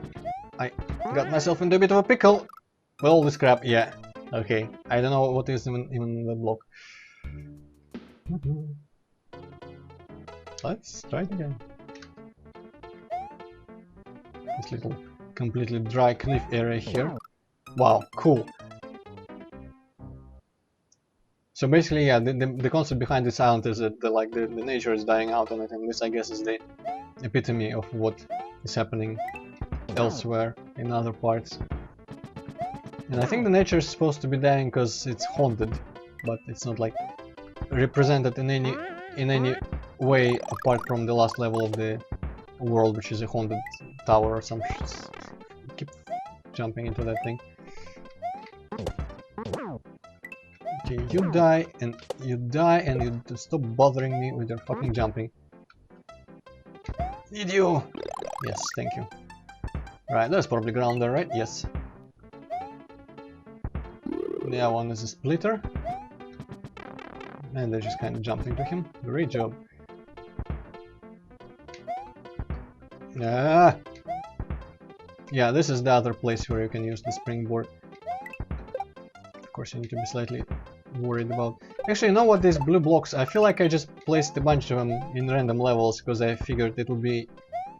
Kind of like I said back in some Lucky 2 level, where I said like I would place... Ah yeah, this is... If you carry it all the way to the end, there is also a one up here. I said I would... If I was making it now, I'd place blue blocks just to have an option to throw them if you want to kill something. So I guess I might have went across the levels in this hack at some point and just sprinkled a bunch of blue blocks everywhere to give the player an option to get and toss something at an enemy if you wanted.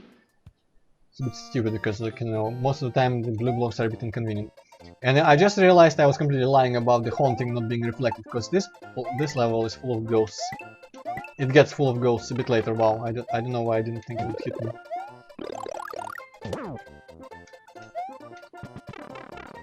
Okay, I was actually trying to lure him so that I can go in this pipe, because I think this pipe has something, otherwise why would it even be here?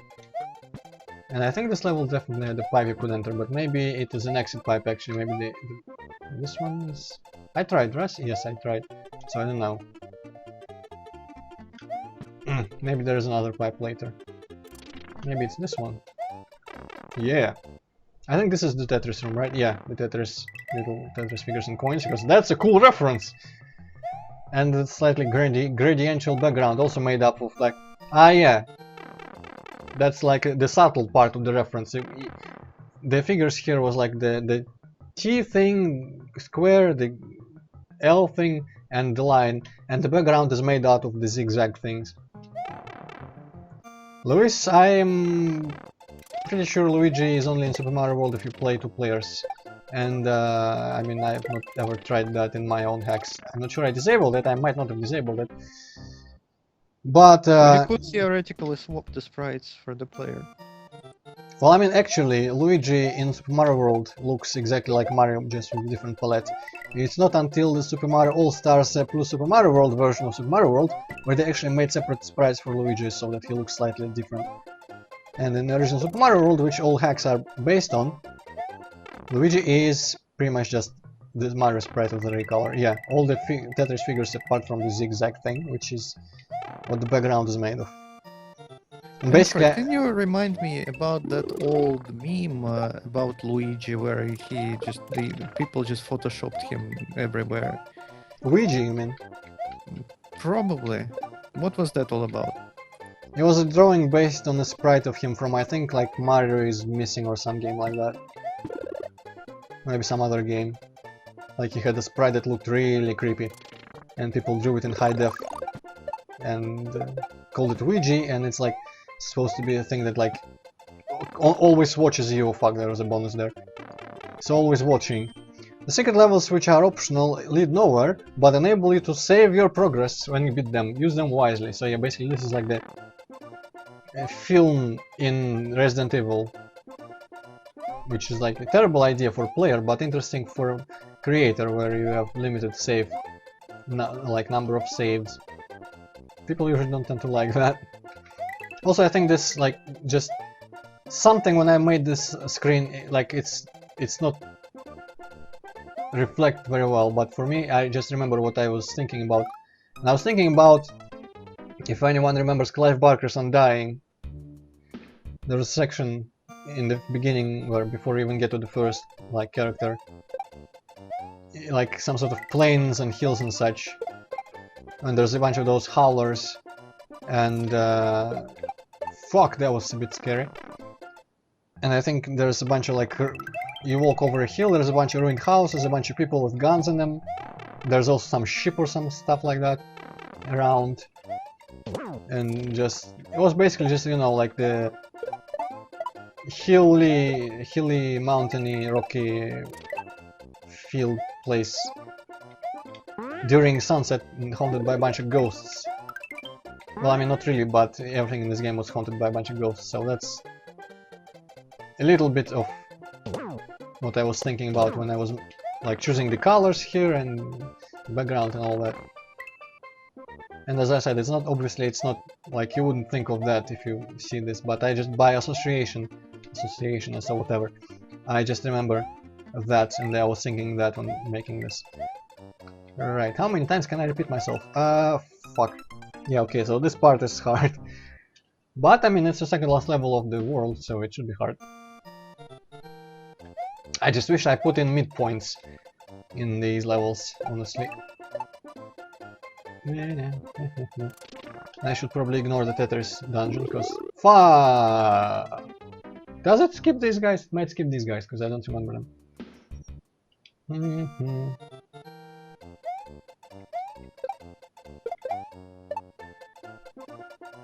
Yeah! Right, distract you. Fuck on out of here. Fuck off out of here. The mushroom. The splitter here. Yeah, I think you don't skip him. I just always hit him before he would split before. Ah, fucking hell. Top notch. Top notch. I thought my invincibility would last a bit longer there. That's my excuse of the day. Fuck, he jumped over it. And I touched his ass, I guess. Well, many ways to die. Hopefully I don't get the game over here. That'll be embarrassing, especially considering there's a life relatively easy to get in this level. And I'm just thinking of this like jumping, baseball throwing Chuck, and I remember how much of an asshole I was later in the hack with them. There's some beach level, I think, that is very evil about them. Okay, that was a good move because I killed this annoying asshole. Now to get all those ghosts. I mean to get through the ghosts, obviously.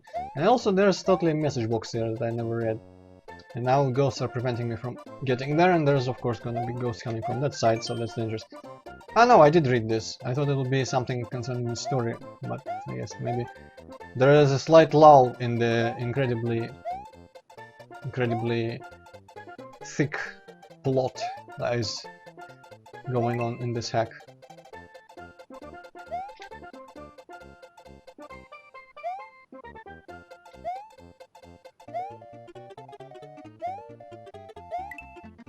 Yeah, and here you need to jump to make them go horizontally instead of lowering themselves to your level. And I think this is it, right? Yeah, night has come. The best time to go into a haunted tower, of course, is at night.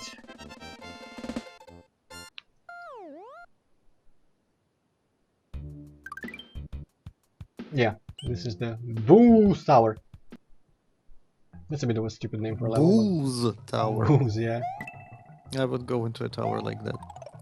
I wouldn't, I don't drink booze. Well, And of I course don't I like wouldn't drunk people. too, and I don't drink too, but if I said that, that wouldn't sound as funny. Yeah. There's stuff about Dark Souls in your Hippocate. Can you possibly read that for me? Because I don't wanna... Do you down. still play Dark Souls Antroid? I know that in the vanilla version, if you use strong magic shield, you don't take any damage. It's a weird glitch. Is that about Dark Souls 1? I don't know.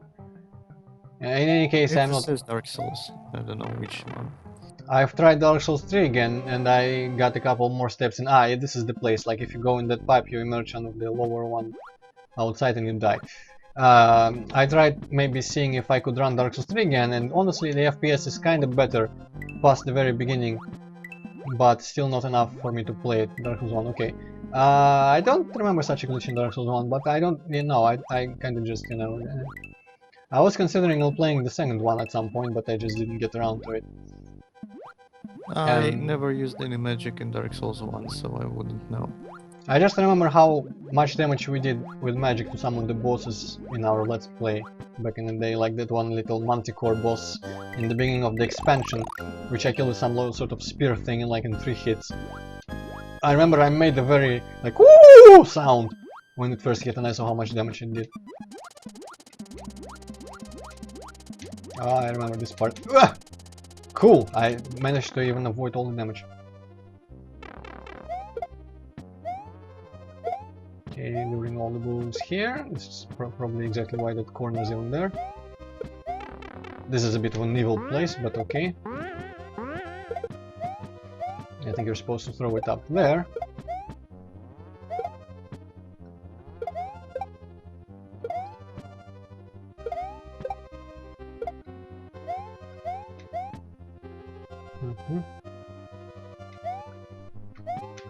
And use it here. Oh fuck. And the timer's gonna start panicking any second now. Right, but it's the very end of the tower here. Pretty much. Just a big boo fight up this pipe. Which I'm almost kind of proud of, because it's more challenging than your typical big boo fight. Thankfully, ah fuck! Thankfully, yeah, challenging alright. Yeah. Thankfully the big boo, the boss one, doesn't actually hurt you at all, so the only danger is the hole in the small ghosties. But yeah, I remember I was very happy with how fuck. Okay. With Nice. with how that battle turned out, because you get limited ammo, you get the hole, which is extremely devious.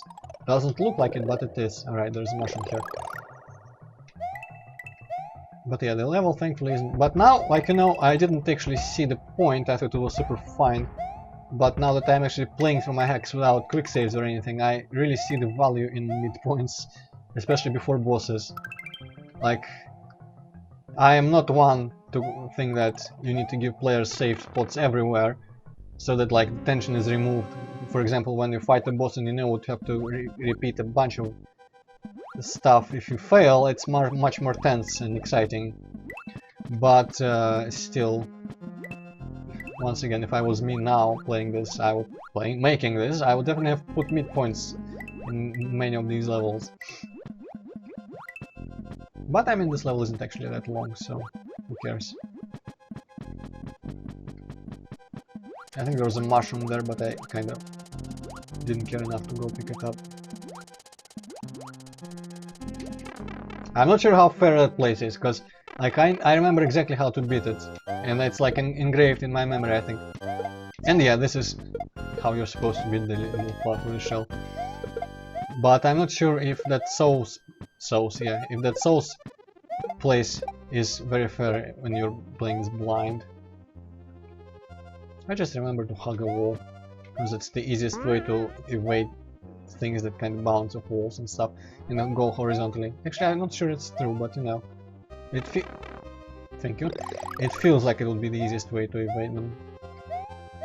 And in any case, at least the souls are positioned in a way that makes it an easy way to beat the place. But yeah. Alright, attempt number whatever else. Yeah, the Eries are the hard part about this. Fuck! I say as I died on the pit the second time in a row. Maybe the best strategy would be to stand in the middle, jump over the Eries, but not hold the Y button, because I don't really need to run when I just kind of jump over everything. And take blocks when the pit is away. Yeah. It would be much more fun if there was a midpoint there, because you would be able, like, develop strategies for a boss and all that stuff, but you don't really get to do that when there's a bunch of gameplay. Ah, you know what? You see that mushroom that kind of falls here as I approach?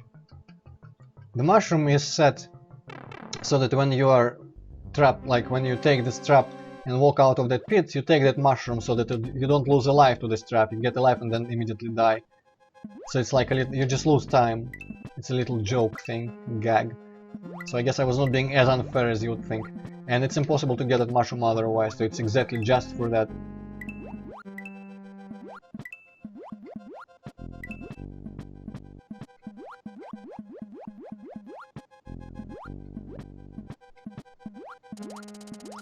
Yeah, okay. The souls have a 1 block size hitbox, despite actually being 2 by 2 blocks in the graphics. Ah, failed this time. There's a little bit of a tricky timing thing with that shell. Also, I'm not sure what those missing blocks here are supposed to represent, like windows and a door or something. Eh, whatever.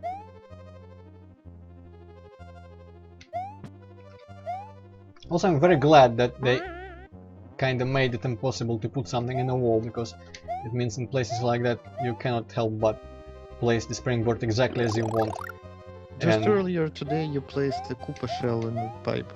Well, the Koopa shell is a different thing, but the springboard I think is like hard-coded to bounce out like that.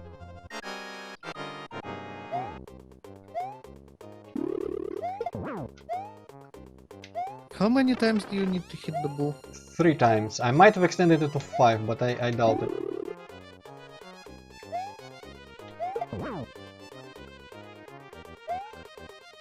Man, playing without the run button being held is like super counterintuitive for me. Yeah, 3, okay, whew! I was like... I'm still happy with that boss, you know? Because it forces you to go out of your comfort zone by not holding the run button the whole time. High dive, and this is supposed to represent us just kind of fucking jumping off the island into the ocean. Or something, yeah. Whee!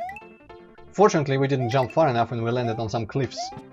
Now let's get some exciting story. Having liberated Cliff Isle from the evil haunting, Mario continues forward. He still has much bigger fish to fry. So basically, he just beat the boss, he goes on in the same direction again. If you're wondering, just in case you were like, it's like an update on the situation. If you're curious about it. I don't remember this level at all. How fun. Those Can blocks you make probably... like Mega Man style crap in Mario where you just fall down a huge like abyss and you gotta like avoid spikes and crap? Can, but I don't think... Well, I mean, you probably can by now. Probably there's ways to hack it in. But, you know, in Mega Man the screen scrolls screen by screen. And in Mario it scrolls continuously, so it's not a bit... It's not as fair in Mario, because you don't get as much time to prepare for where to press. Fuck, that was almost the best death in terms of how stupid it was.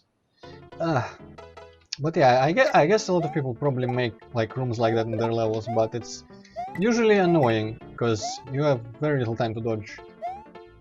And I think Mario has more inertia than Mega Man, so it's harder to dodge even stuff as you're falling down, but and I feel like there's something there. Maybe like, if you just fall off the cliff you get all the coins or something. Some trick to that place. What? Oh, awesome secret fucking coin block there. Cool.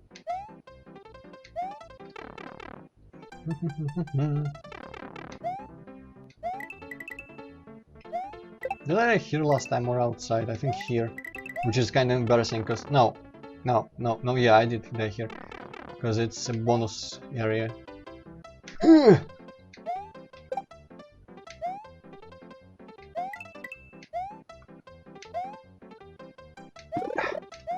This is a alright secret, if I do say so myself.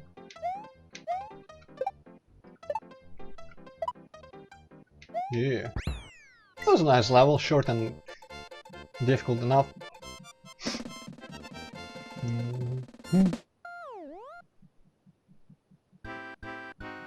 Okay, 9:15 already. I think we'll get to the most interesting and difficult levels tomorrow, so Sabiente, you're still here. I urge you to come back tomorrow, because if you thought the intro, the title screen level to this hack seemed difficult, you will enjoy some of the later levels, I think. And I will enjoy being so good at Super Mario World by then that I will like, just fucking stomp over them. 4-Whale Island! It's not intended to be sexual, but a lot of people took it that way, unfortunately. What's the name again? 4-Way Island. Well, you really gotta think about sexual stuff to find it sexual. I don't know. I think if it was named 3-Way Island, it would be much more obvious because it's a much more common variation. Hello, champion again, and priorities, man. Watching the boring generic Super Mario World hacks is obviously much better than doing exciting activities like that. Yeah. To get to Bowser reveal, once again I have to find the 4 colored switches. He has placed a spell on his lair again, yep. Like, even that I worked knew. so well last time, let's do the same thing over again. Well, you will find out, Hippocat, that it's actually a bit more clever this time. But to get to that would be a big spoiler, so... Which I already spoiled, actually, but whatever. And this is some sort of catacomb here. You could see there are some ruins on the top. And this is some sort of like buried 2-story underground passageway. Check out how I made like the background little thing separator of the 2 floors correspond to where it's on the foreground. It's cool, it's so fucking cool. And this wimp is here just for a gag, because he keeps trying to climb the wall and fails each time.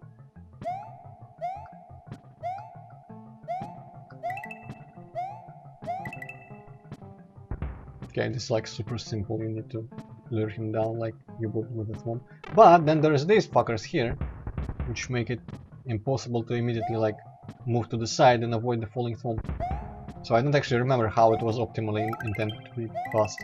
But here you can see like the ceiling collapsed or something, and there's a cave in, so you have to escape the underground again. And there's a forest part. Right, the first level, like 4-Way Island 1, it consists of 4 little separate areas like this. Fuck! beach, underground, forest, and something else. To find all 4 switches, you'll have to explore the world fully and complete most of the levels. True. Shh, I better go here quickly, because if I don't, he's gonna fill the fucking thing with spinies, and that would be annoying, really, really annoying. Yeah, some more optional blue blocks. Kind of like, you know, barrels in Doom, just kind of there to be an option to kill people in a more fun way. Ah, jump! And by jump I mean finger. Please press the jump button. I think this is the only place in either hack where I use these like extended star blocks, which aren't actually like useful in any way, because the guys are always down when you jump on the block. Maybe you can get a bunch of lives there.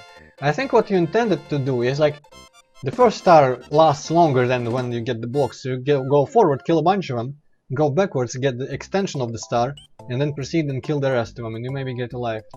Abandoned shack. Now, this is where things get interesting in this.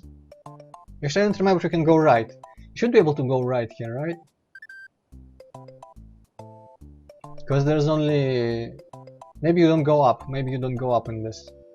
There's only two exits a level can have, but there is obviously like you. I think you can go, or maybe from the up. Yeah, from above. I think it's where you come back from another world and you connect it to this island from above. But yeah, this shack is, if I remember right. Oh shit! Might be one of the first asshole levels, but we'll see. I think there was an asshole part in it, but maybe it's just some more fish ghosts. For some reason I considered fish ghosts to be a spooky idea.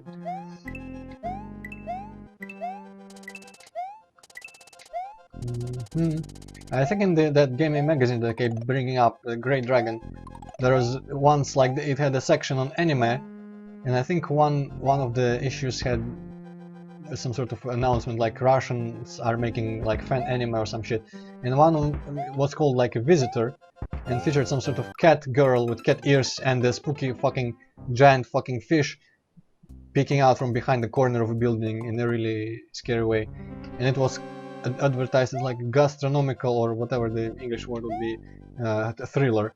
Fuck, I almost landed on that spike again. And that like giant fish. That sounds incredibly retarded. Yeah, well, I mean, anime is incredibly retarded, so yeah. But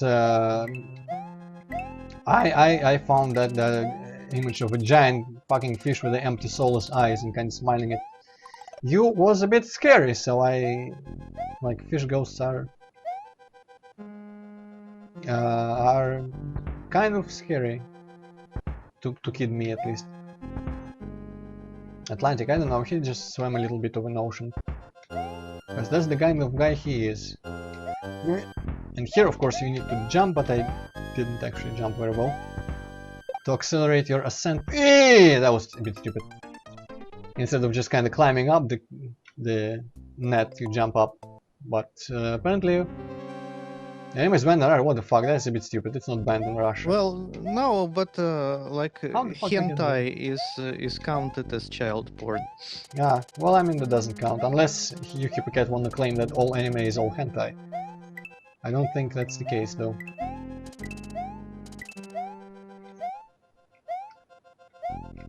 Well, you see, it's just that the problem is like most animes have like some Moe?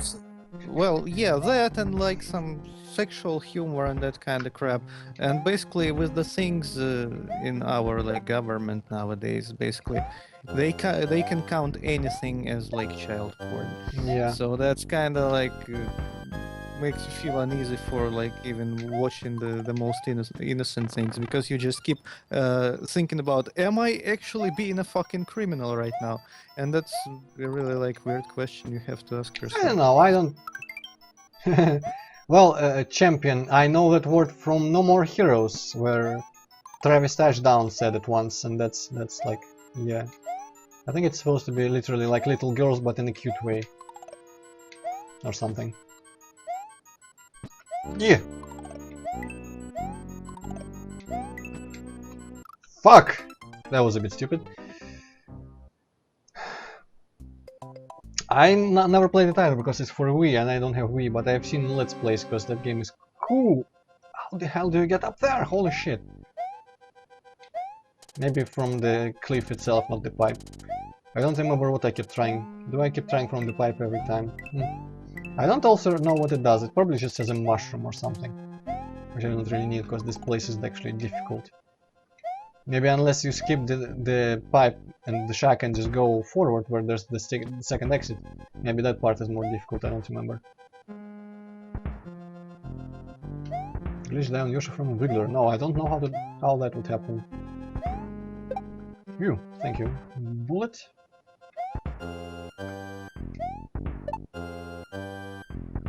Oh, now I can read this. No, I cannot. Fuck. It probably says something about like how the separation, like the fork in the map works or something like that. Or maybe it tells you how like red levels in this hack aren't actually like the multiple exit levels are not marked red, but instead there's some sort of other thing that the red level, fucking hell, level being red means something else, I think. Well, champion, I believe you, but I mean there's a bunch of glitches in Mario World. Ah, I didn't jump. Oh well. There is like you can do wall jumps in pretty much every Mario game, I think, if you press it in just the right frame, like the jump button. But obviously I cannot really watch a video in the middle of a stream, even though I've done that before multiple times, but you know, I prefer to avoid doing that. Man, I need to beat this fucking level. Interestingly enough, another level on an island with a forest part and then a wooden shack. I don't know why I did that. Just like the little hermit shack or whatever in the first hack, where I started dying way too much. Ah, I need to get there. Luis, I am like so bad at RTS, it's not even funny, and I don't like them. Because you need to think ahead, and I hate thinking ahead. And learning like stats, numbers, and plan things, and just, you know, I'm not, I don't know, like, intellectually brave enough to even consider. Well, the only RTS games I ever liked, you can like count on the fingers of one hand. And those games would be like Dune 2, Battle for Arrakis, Dune 2000, Warcraft 2, and Perimeter. And that's that.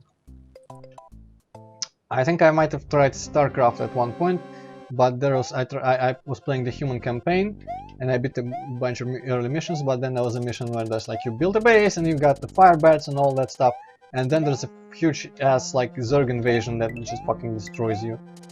I think it's like timed, and your point is to like prepare for it for the entire mission, and then it happens, and I got so steamrolled that I was like, nope, I'm not doing that again.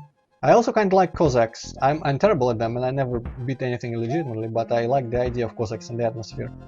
I would consider trying them. Proceed, Hippocat. The only time I ever had any experience with StarCraft was like, you know, in the era of computer clubs. And basically some guy somehow talked me into playing against him. And I was like, I'm fucking seeing this game for the first fucking time, and you want me to play against you? And he's like, oh, it's like easy, I'm gonna like explain everything. And I'm like, okay, let's try this. And basically I received like 0 explanations, and he just fucking kicked my ass. And that was that. And I'm like asking, like, what the fuck do I need to build? Like, how this shit works? And they said, it's like easy, like just like figure it the fuck out. And I'm like, no, fuck you, dude. And since then I have like some negative opinions of StarCraft. Kind of like me in World of Warcraft, I guess. But yeah,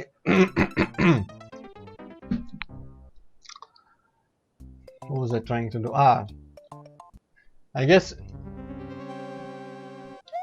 I don't think I've ever played an RTS in multiplayer. The closest thing would be Heroes 3, and I only played that in multiplayer against you, Hippocat, I think. I still kind of want to do that again, so maybe after Series Sam's in Minecraft, maybe. Or maybe before, we should set up Hamachi or whatever. if I can do that, because I think last time I tried, Hamachi told me I was banned from Hamachi or some shit like that. I don't remember exactly, but it refused to like let me set up whatever it was needed to. Hamachi is not the only thing. There is like some other service. I forgot what it's called, but there is an alternative for sure, and I even used it at some point. Maybe there's like a mod, because there's interface mods of all kinds, like the HD mod, which sounds pretty nice, because it gives you just additional. Why am I should not have gone into the pipe. I've already used the exit here. Oh well. Guess I might as well just get alive and die. This time I need to go over the pipe and further into the level where the second exit is. But maybe the like HG mod also has some sort of built-in multiplayer interface thing, because it got a bunch of interface improvements and a little bit of gameplay improvements, like you can when you enter battle with a monster, it can tell you like, if you do quick battle, that's what's gonna happen. So do you want to resolve it using quick battle? Like it projects the losses that you'll receive exactly, and you can agree to those losses, or you can take the battle on your own and try to do better than that. So it has those kinds of improvements. Maybe it's got some sort of multiplayer thingy. I don't know, but we'll figure it out. Probably just one Google away from being completely obvious. Champion, manhwa is like Korean manga, I think, so it's probably not an anime. Fuck this place, holy shit. Yeah, that's probably not the visitor I was talking about. I mean, I don't think if it was translated into English, I'm not sure if it would be called visitor. I know there was only a Russian name on it because it was a Russian magazine about the Russian anime. I mean, a Russian magazine about video games, but it mentioned the Russian anime there. I think like Russian fan anime or something. Or maybe the like only Russian anime I ever heard about was Первый отряд, and Yeah. I have no idea what it's called like in English or Japanese. Or I don't whatever. think it's like a proper Russian anime, but more like some sort of fan animation maybe thing or something. And it was called Visitor, which is pretty much visitor in English, but I'm not sure if it was ever translated in English or if it was even ever completed. It might have been just an announcement of a project. I didn't know that, Luis, because I don't know anything about. Well, I mean, I've seen the abridged Dragon Ball Z. Fucking hell! Staying there might not be the best course of action. I don't know anything about it. Apparently, in the abridged series, they cut out a bunch of stuff, so there's like everything is much more long and tedious in the actual cuts that are shown on TV and stuff. But that's pretty much the extent of my knowledge. But anyway, I feel like if I really wanted to, I could somehow extrapolate that knowledge, I mean that statement that you made, into being racist in some way. Like, are you saying Mexicans enjoy mindless violence? I was having trouble remembering the word there, because violence is so far removed from my life that I don't even remember how it's called. But yeah, definitely definitely can sense some racist undertones in that message of yours. And just before anyone says anything, that's obviously a joke. Secret exit on this level is down here. It can take you to the red and yellow color switches as well as a nice useless shortcut. If you go a bit further, you'll reach the normal exit and open the paths to green and blue switches and Bowser's hideout at Mount Dark, creatively named by Shadow the Hedgehog. Let's see, I fuck yes, and then I don't. But that's the fucking whole part there. Okay, dying with second to last enemy in the level. Yeah, though. I probably could have saved this other exit from this level for later, because it's a save, and I might need the save for... Ah, you know what, now I remember. The red levels are supposed to be the ones that have a fork in them, but it's not supposed to be secret, so like a secret exit is like super known that that's there. But there are also some yellow levels that also have secrets in them, but those secrets lead to those optional save levels that I mentioned before. Luis, whenever we talk about like racism and shit, chances are we're probably joking about it. Yeah. Just for the future reference. I mean, racism is pretty funny. So, if there is one use for racism, in my opinion, it's for jokes, because they are hilarious, and I don't know enough people that will be offended by it, so I don't fear any repercussions. And I don't work at some sort of company that I could be outed to and fired from for saying racist things on the internet. I also don't like people. Not enough people even know me for there to be a percentage of people like that who would say like, "Ooh," go on Facebook and say, "Ooh, you know, this employee of yours said racist things 2 years ago. Fire him immediately because he's bad for the image of Do your people company." even do that? I mean, it's so fucking They ridiculous. immediately what? Definitely, there we go. There's the word. They definitely do that in America. It's the whole like social justice warrior fucking culture. You know, where- I've heard of occasions of people being, arrested for some mildly, racist shit they posted like years ago on Vkontakte. But usually these are like the people, inconvenient people you would want to, Yeah. arrest. Well, that's how it works in Russia. In Russia, it comes from the government, and the laws are vague enough so that the government can use them to put some people away that it doesn't like. But in America, it's all in the hands of the people, and there is groups of people who either want to feel like heroes or like to feel victimized so that their failures of their lives can be blamed on something else. And it depends on the category of people they belong to, basically. If they fit any of the victim like categories. If they don't, they might claim to be like mentally ill or disabled or something, or actually secretly totally transgender, but not really, but to claim oppression. Fuck. But basically two categories of people that are united in finding the stupidest things to complain about and blowing them way off proportion, and getting people fired and stalked and sending death threats and attacking on the street sometimes in some situations, basically just making life difficult for the purpose of feeling righteous about themselves. That kind of reminds me about like some occasion I had back in the day.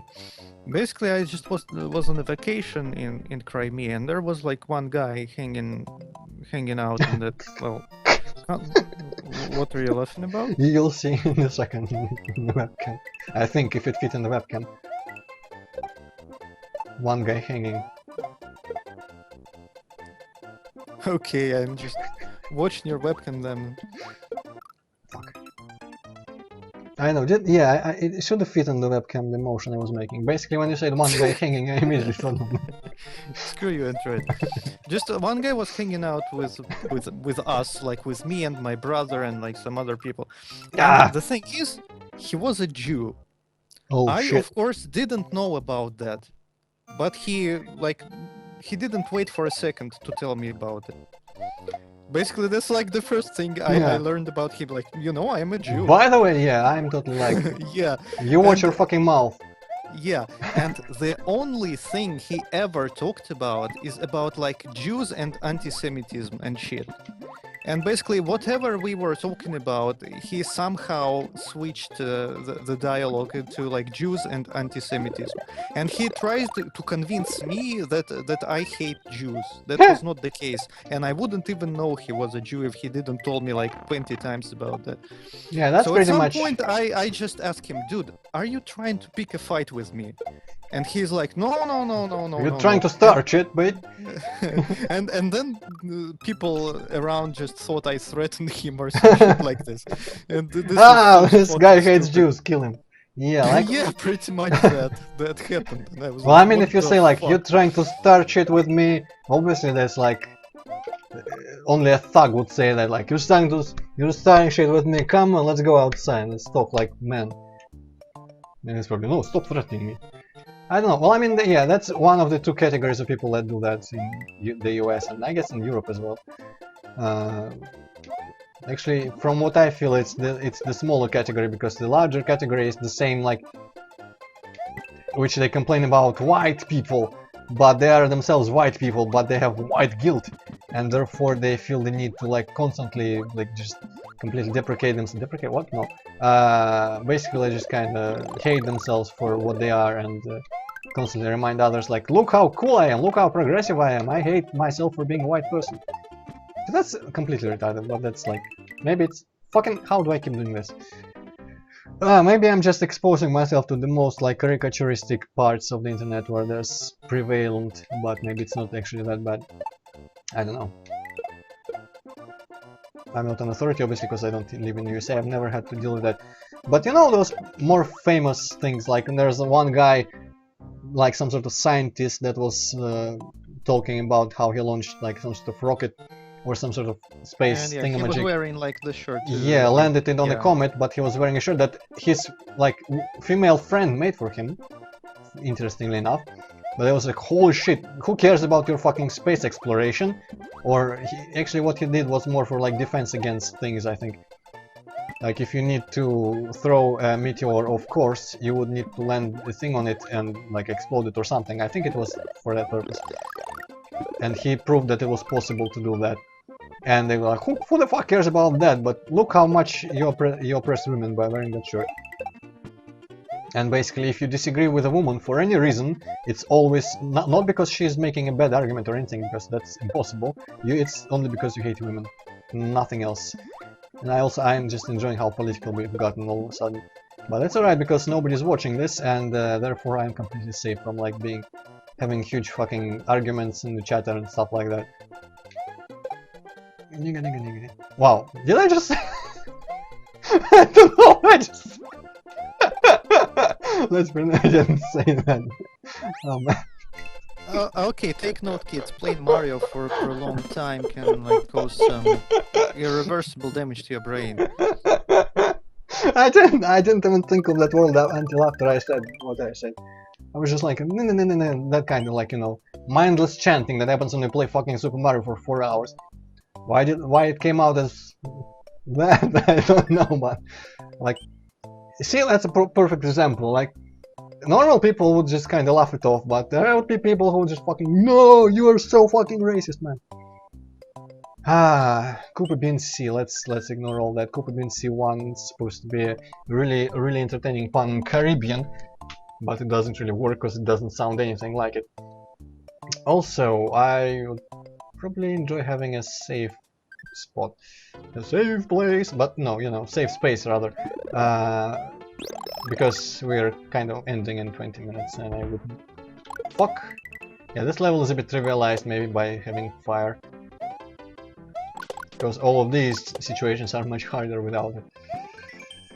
The concept of safe spaces just eludes me. Is this really how it was in South Park? Pretty much, yeah. This is Cooper Bean C, the territory of many rogues and pirates. Mario's gonna have to find a treasure map and the passage to the great deep depths. Yes, I mean, South Park is satire that exaggerates, but it's pretty close. Like, there's genuine accounts of, in universities or at some convention or something, people had like a room with puppies, some like ball pit, and videos of kittens where they could go to feel unthreatened by like mean people who would express opinions that they didn't like, because it's like the worst thing you can have in life. You can encounter people who disagree with you.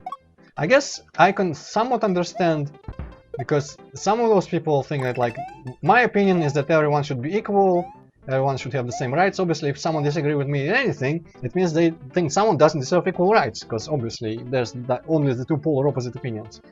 And I can understand where they're coming from when they think that anyone who disagrees with them is evil, because, you know, there is a very simplistic worldview that can lead you to thinking that, but it's still stupid.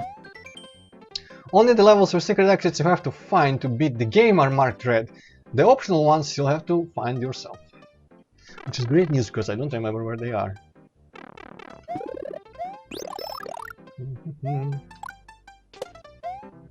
You can probably open it in the editor and look it up. I could, yeah. Yeah! If you cared. Sure, well, I mean, there's at least one secret level that I really want to show because it's a bit unique. But no, actually, there's I think 2 that are unique, but maybe more. Maybe I'm just forgetting some of them. And actually, one of them isn't actually all that unique, you know. But also here you could get some lives by jumping on enemies in this little pit. Oh well. Basically, I'm just gonna spoil ahead of time in case I don't find them, because one level is a little like portal thing that takes you to a slightly 8-bit colored level, which does recreate any Super Mario Bros. Levels, but it just kinda is the same style of level where there's a flat ground and blocks and stuff. And it's colored not like the actual Super Mario 8-bit games, but like some other 8-bit games. Just the sprites are like shades of one color and such. And one level is some sort of like modern city, like New York type Manhattan, which is completely out of place in this world, but also supposed to be like a portal to somewhere. You know what, I'm feeling good. Maybe we'll be able to be... Oh shit, no, I'm not feeling good anymore. I remember this level. Oh shit.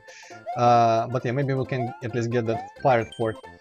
If a level seems harder than usual, there is a good chance you can find an easy to get secret one up somewhere. Look carefully. That's pretty much like, hey guys, this place is imbalanced, but place I'm in the game, and to counteract that, I also gave you just like free shit.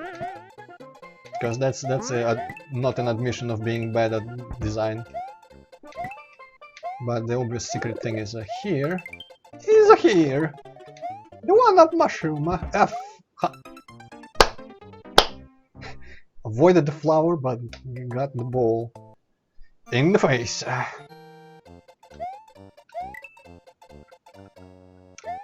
Man, the frightening thing is that when I finish this and if I go to Reddit, there's probably going to be another one of those long and super annoying replies to my long and super awesome reply, which I'll have to read and what's the word, like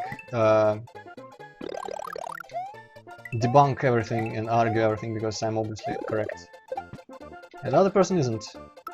Fortunately, I never have opinions about anything, so I am just saved from this kind of mental pain. I wish I didn't have so many strong opinions on things. For some reason I just cannot handle people having different views on things than me, and this is a secret level, obviously. Okay, so I'm saving on this one and I'm stopping. I don't care that it's 15 minutes. Actually, oh fuck, I should have done that. If you pick that mushroom of the lucky 2, he starts to throw shit at you. So another, like, haunted dog level. Slightly more defibrillated than the previous one. Let's get a bunch of lives here. Well, I mean, no, let's show that we can get a bunch of lives here, but let's not waste much time. I guess when I save on this, after I save on this, I'll try to get to the pirate fort, but if I don't manage to, well, too bad. But I might be kind enough and considerate enough to get to whatever level we game over on or finish on before tomorrow's stream.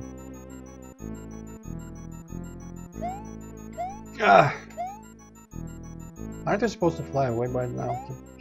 I know I was about to call him Hippocat, lucky too.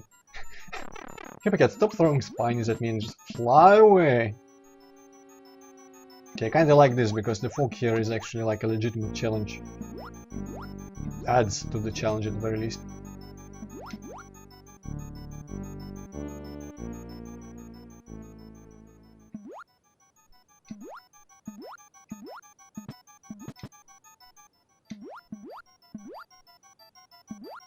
How do we get across this?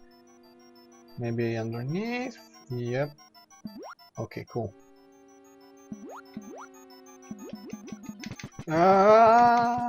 Okay. So that's how we did. Fuck! Nicely done. Well, at least you could see the intended way. And yeah, apparently I'm not trying anything, I'm just beating this level and quitting. Because this will take some time. And if I can avoid this mushroom, I'm not even in any danger from his little spinies.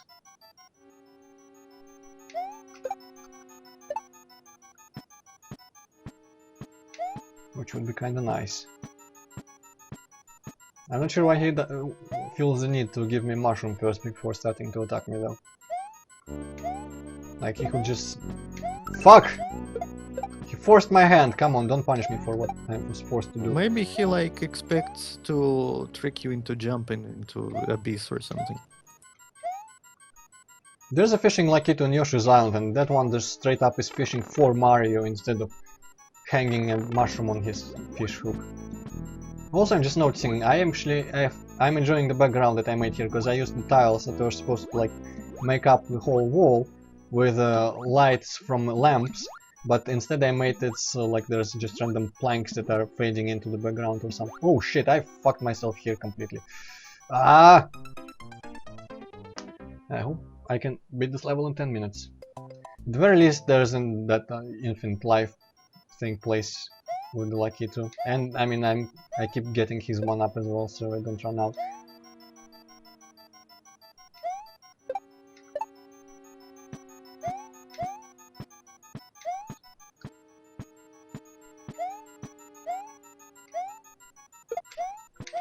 Yeah, fuck. The same exact place. Well, Lucky 2 isn't actually all that hard. Most of the time. Most of the time. Maybe I can throw something at him and kill him. There's a bunch of Koopas here, right? So they could... There's probably one with a shell that isn't actually above the endless abyss. Or maybe I can steal the blue shell from that guy.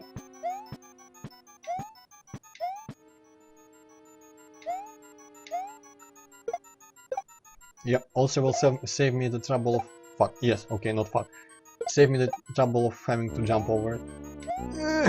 Unfortunately, I cannot get into that cloud, but I mean, still easier than it could have been.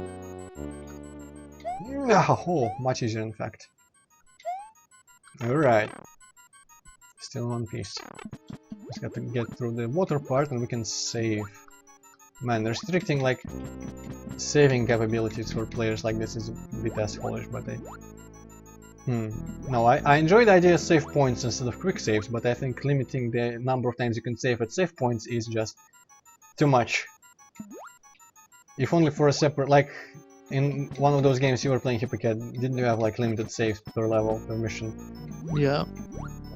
That sometimes can be kind of fun, but not often, not too much. Not like per game. When it's per level, it's fine. Wow, they are horribly timed.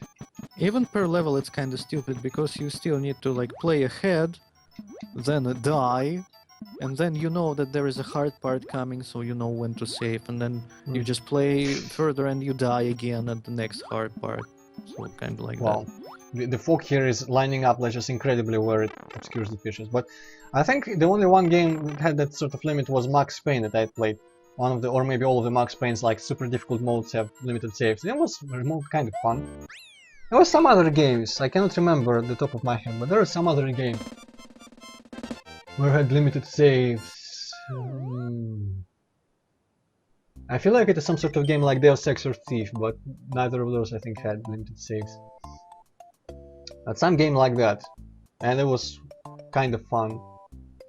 No, I can't remember it. Oh well. So yeah, there's the save. I hope it doesn't get erased tomorrow. But make a save state just for this, I think this emulator straight up doesn't have save states in it. Nope. I guess they wanted to be so accurate.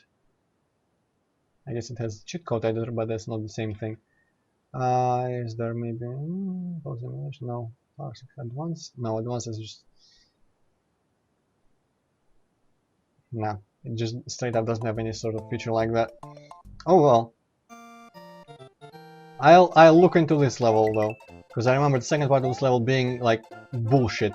It would be a nice preview for tomorrow's stream, because tomorrow's stream is going to be filled with salt, I think.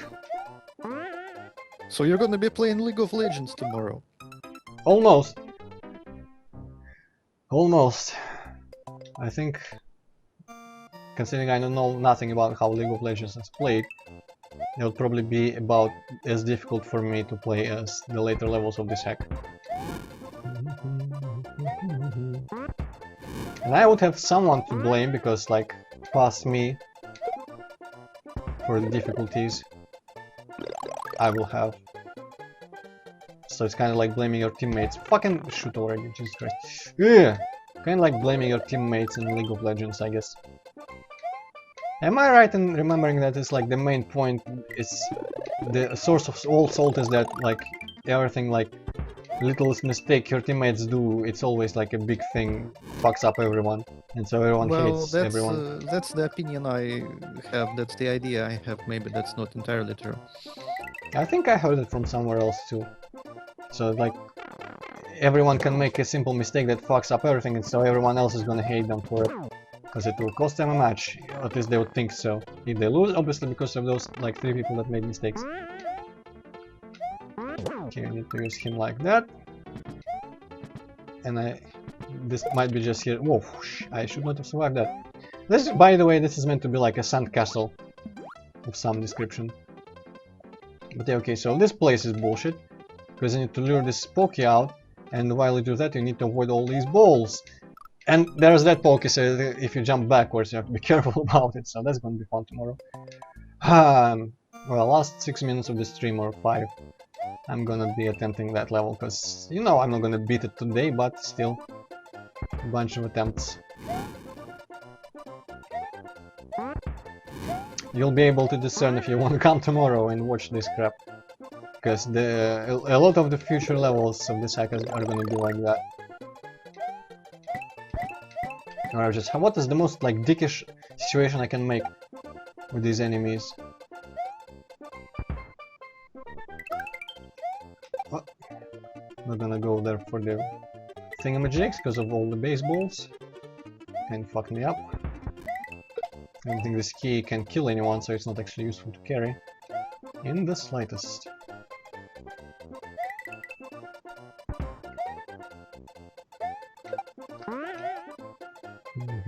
That was lucky. I mean, there's probably like, if you're skilled enough, you can probably kill the Hammer Bro by jumping on him reliably, but as far as I'm concerned, that's perfect like chance, one-on-one, 1-to-1, 50-50 basically. Right, maybe I can despawn this guy. Let me try. Because if I can, it'll mean that I can hide here in the water instead. A bit further. Hopefully that guy doesn't jump over here. The fish. Is it referencing that one video about like the religion of the fish? Or just fish in this hack? Okay, I might have enough time for top Pokey to get over here and fall. Okay, I'm tanking this, fuck it. Yeah. That's one of my random super helpful blocks. Actually, in this place, if you aimed right, it would be super helpful, because now here you gotta do this thing again, except you don't even have the option to go anywhere else but the one block above lava. You know what, Antroid? Fuck you, this is fucking bullshit. I'm so happy I'm not the one playing this crap right now. Didn't you play it at one point? Did I make you let's play this hack at one point in the past? No, I never ever let's play that. I think I tried playing Worldwide 1 and I just realized that Mario is not for me, because I just can't handle Mario. Okay.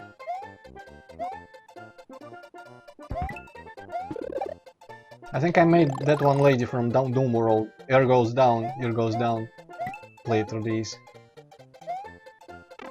And some other guy or two that I knew beforehand. But yeah, that's a reflection of the later levels. So Sabienta, I think, made the comment about the intro, like title screen level looking hard. What do you think about that little sandcastle bullshit? Actually, the baseballs that were going on there are usually timed much better, so you have bigger opportunities, like bigger holes between them. And also, of course, there's that blue block there, which can help you if you hit one of the Chuckies with it. Maybe you can do this here. Let me see. Fuck. Well, you can still do this, and this is like... I had the chance to not get hit there, so it's possible if you know how to apply the blocks. Maybe I can do the same here. Almost. It's slightly difficult to hit it and still then angle yourself to land on the block. Because you don't look at the same place on the screen for those two actions, but... I kind of want to do that the original intended way without killing the Chucks with the blue blocks though. But that's gonna have to happen tomorrow! So, I guess I still have 1 minute, I can get it, I'll try. But I'm gonna start I'm sure you'll beat it in 1 minute. Yeah, and when I do, I mean, if I beat it, I still have to go and find the save. I'm not sure you can return to those saves, you know what, fuck it. I'm not gonna find the save anyway. Oh no, wait, you can return to these levels. So I guess these are... Oh, actually... Ah, you cannot start select away from it. Wait, start. Yes, you can, because I was pressing the wrong select button. So I guess you can completely farm lives on this level. And they are rebeatable, so you can actually use them to save numerous times, which is strange, because why would you need more than one then? Because there are several of them, obviously, around the world. Maybe you search for your favorite one and you use that to save as much as you want. If you don't mind playing the same level through again and again, of course. But yeah, even if I beat that level by some miracle, the sandcastle part today, I'll still have to return to this and save it just so I can get back to it tomorrow, which is a bit pointless because, you know, tomorrow if I beat this level I won't have to do that because I'm gonna be able to just play ahead immediately and advance and possibly get to the fortress. Actually, I wouldn't need to save if I'm playing in one sitting. I don't need these saves because there's that level, the life farm over here, so if I'm close to game over, I can just farm 5 lives and be all set again. I just need these save levels for when I'm separating the streams. And hopefully tomorrow I'll beat this hack. So yeah, Sabiente, Luis, Champion, Hippycat, thank you all for being here and watching this crap. Thank myself, of course. And Thank you twice for making it. yeah, exactly, I was going to say thank past me for making this. And see you all next time at the same time, same channel. Next time being tomorrow. Yes, for clarification, tomorrow. So goodbye. Goodbye. Goodbye. Goodbye. Oh, and hello and goodbye to Effer as well.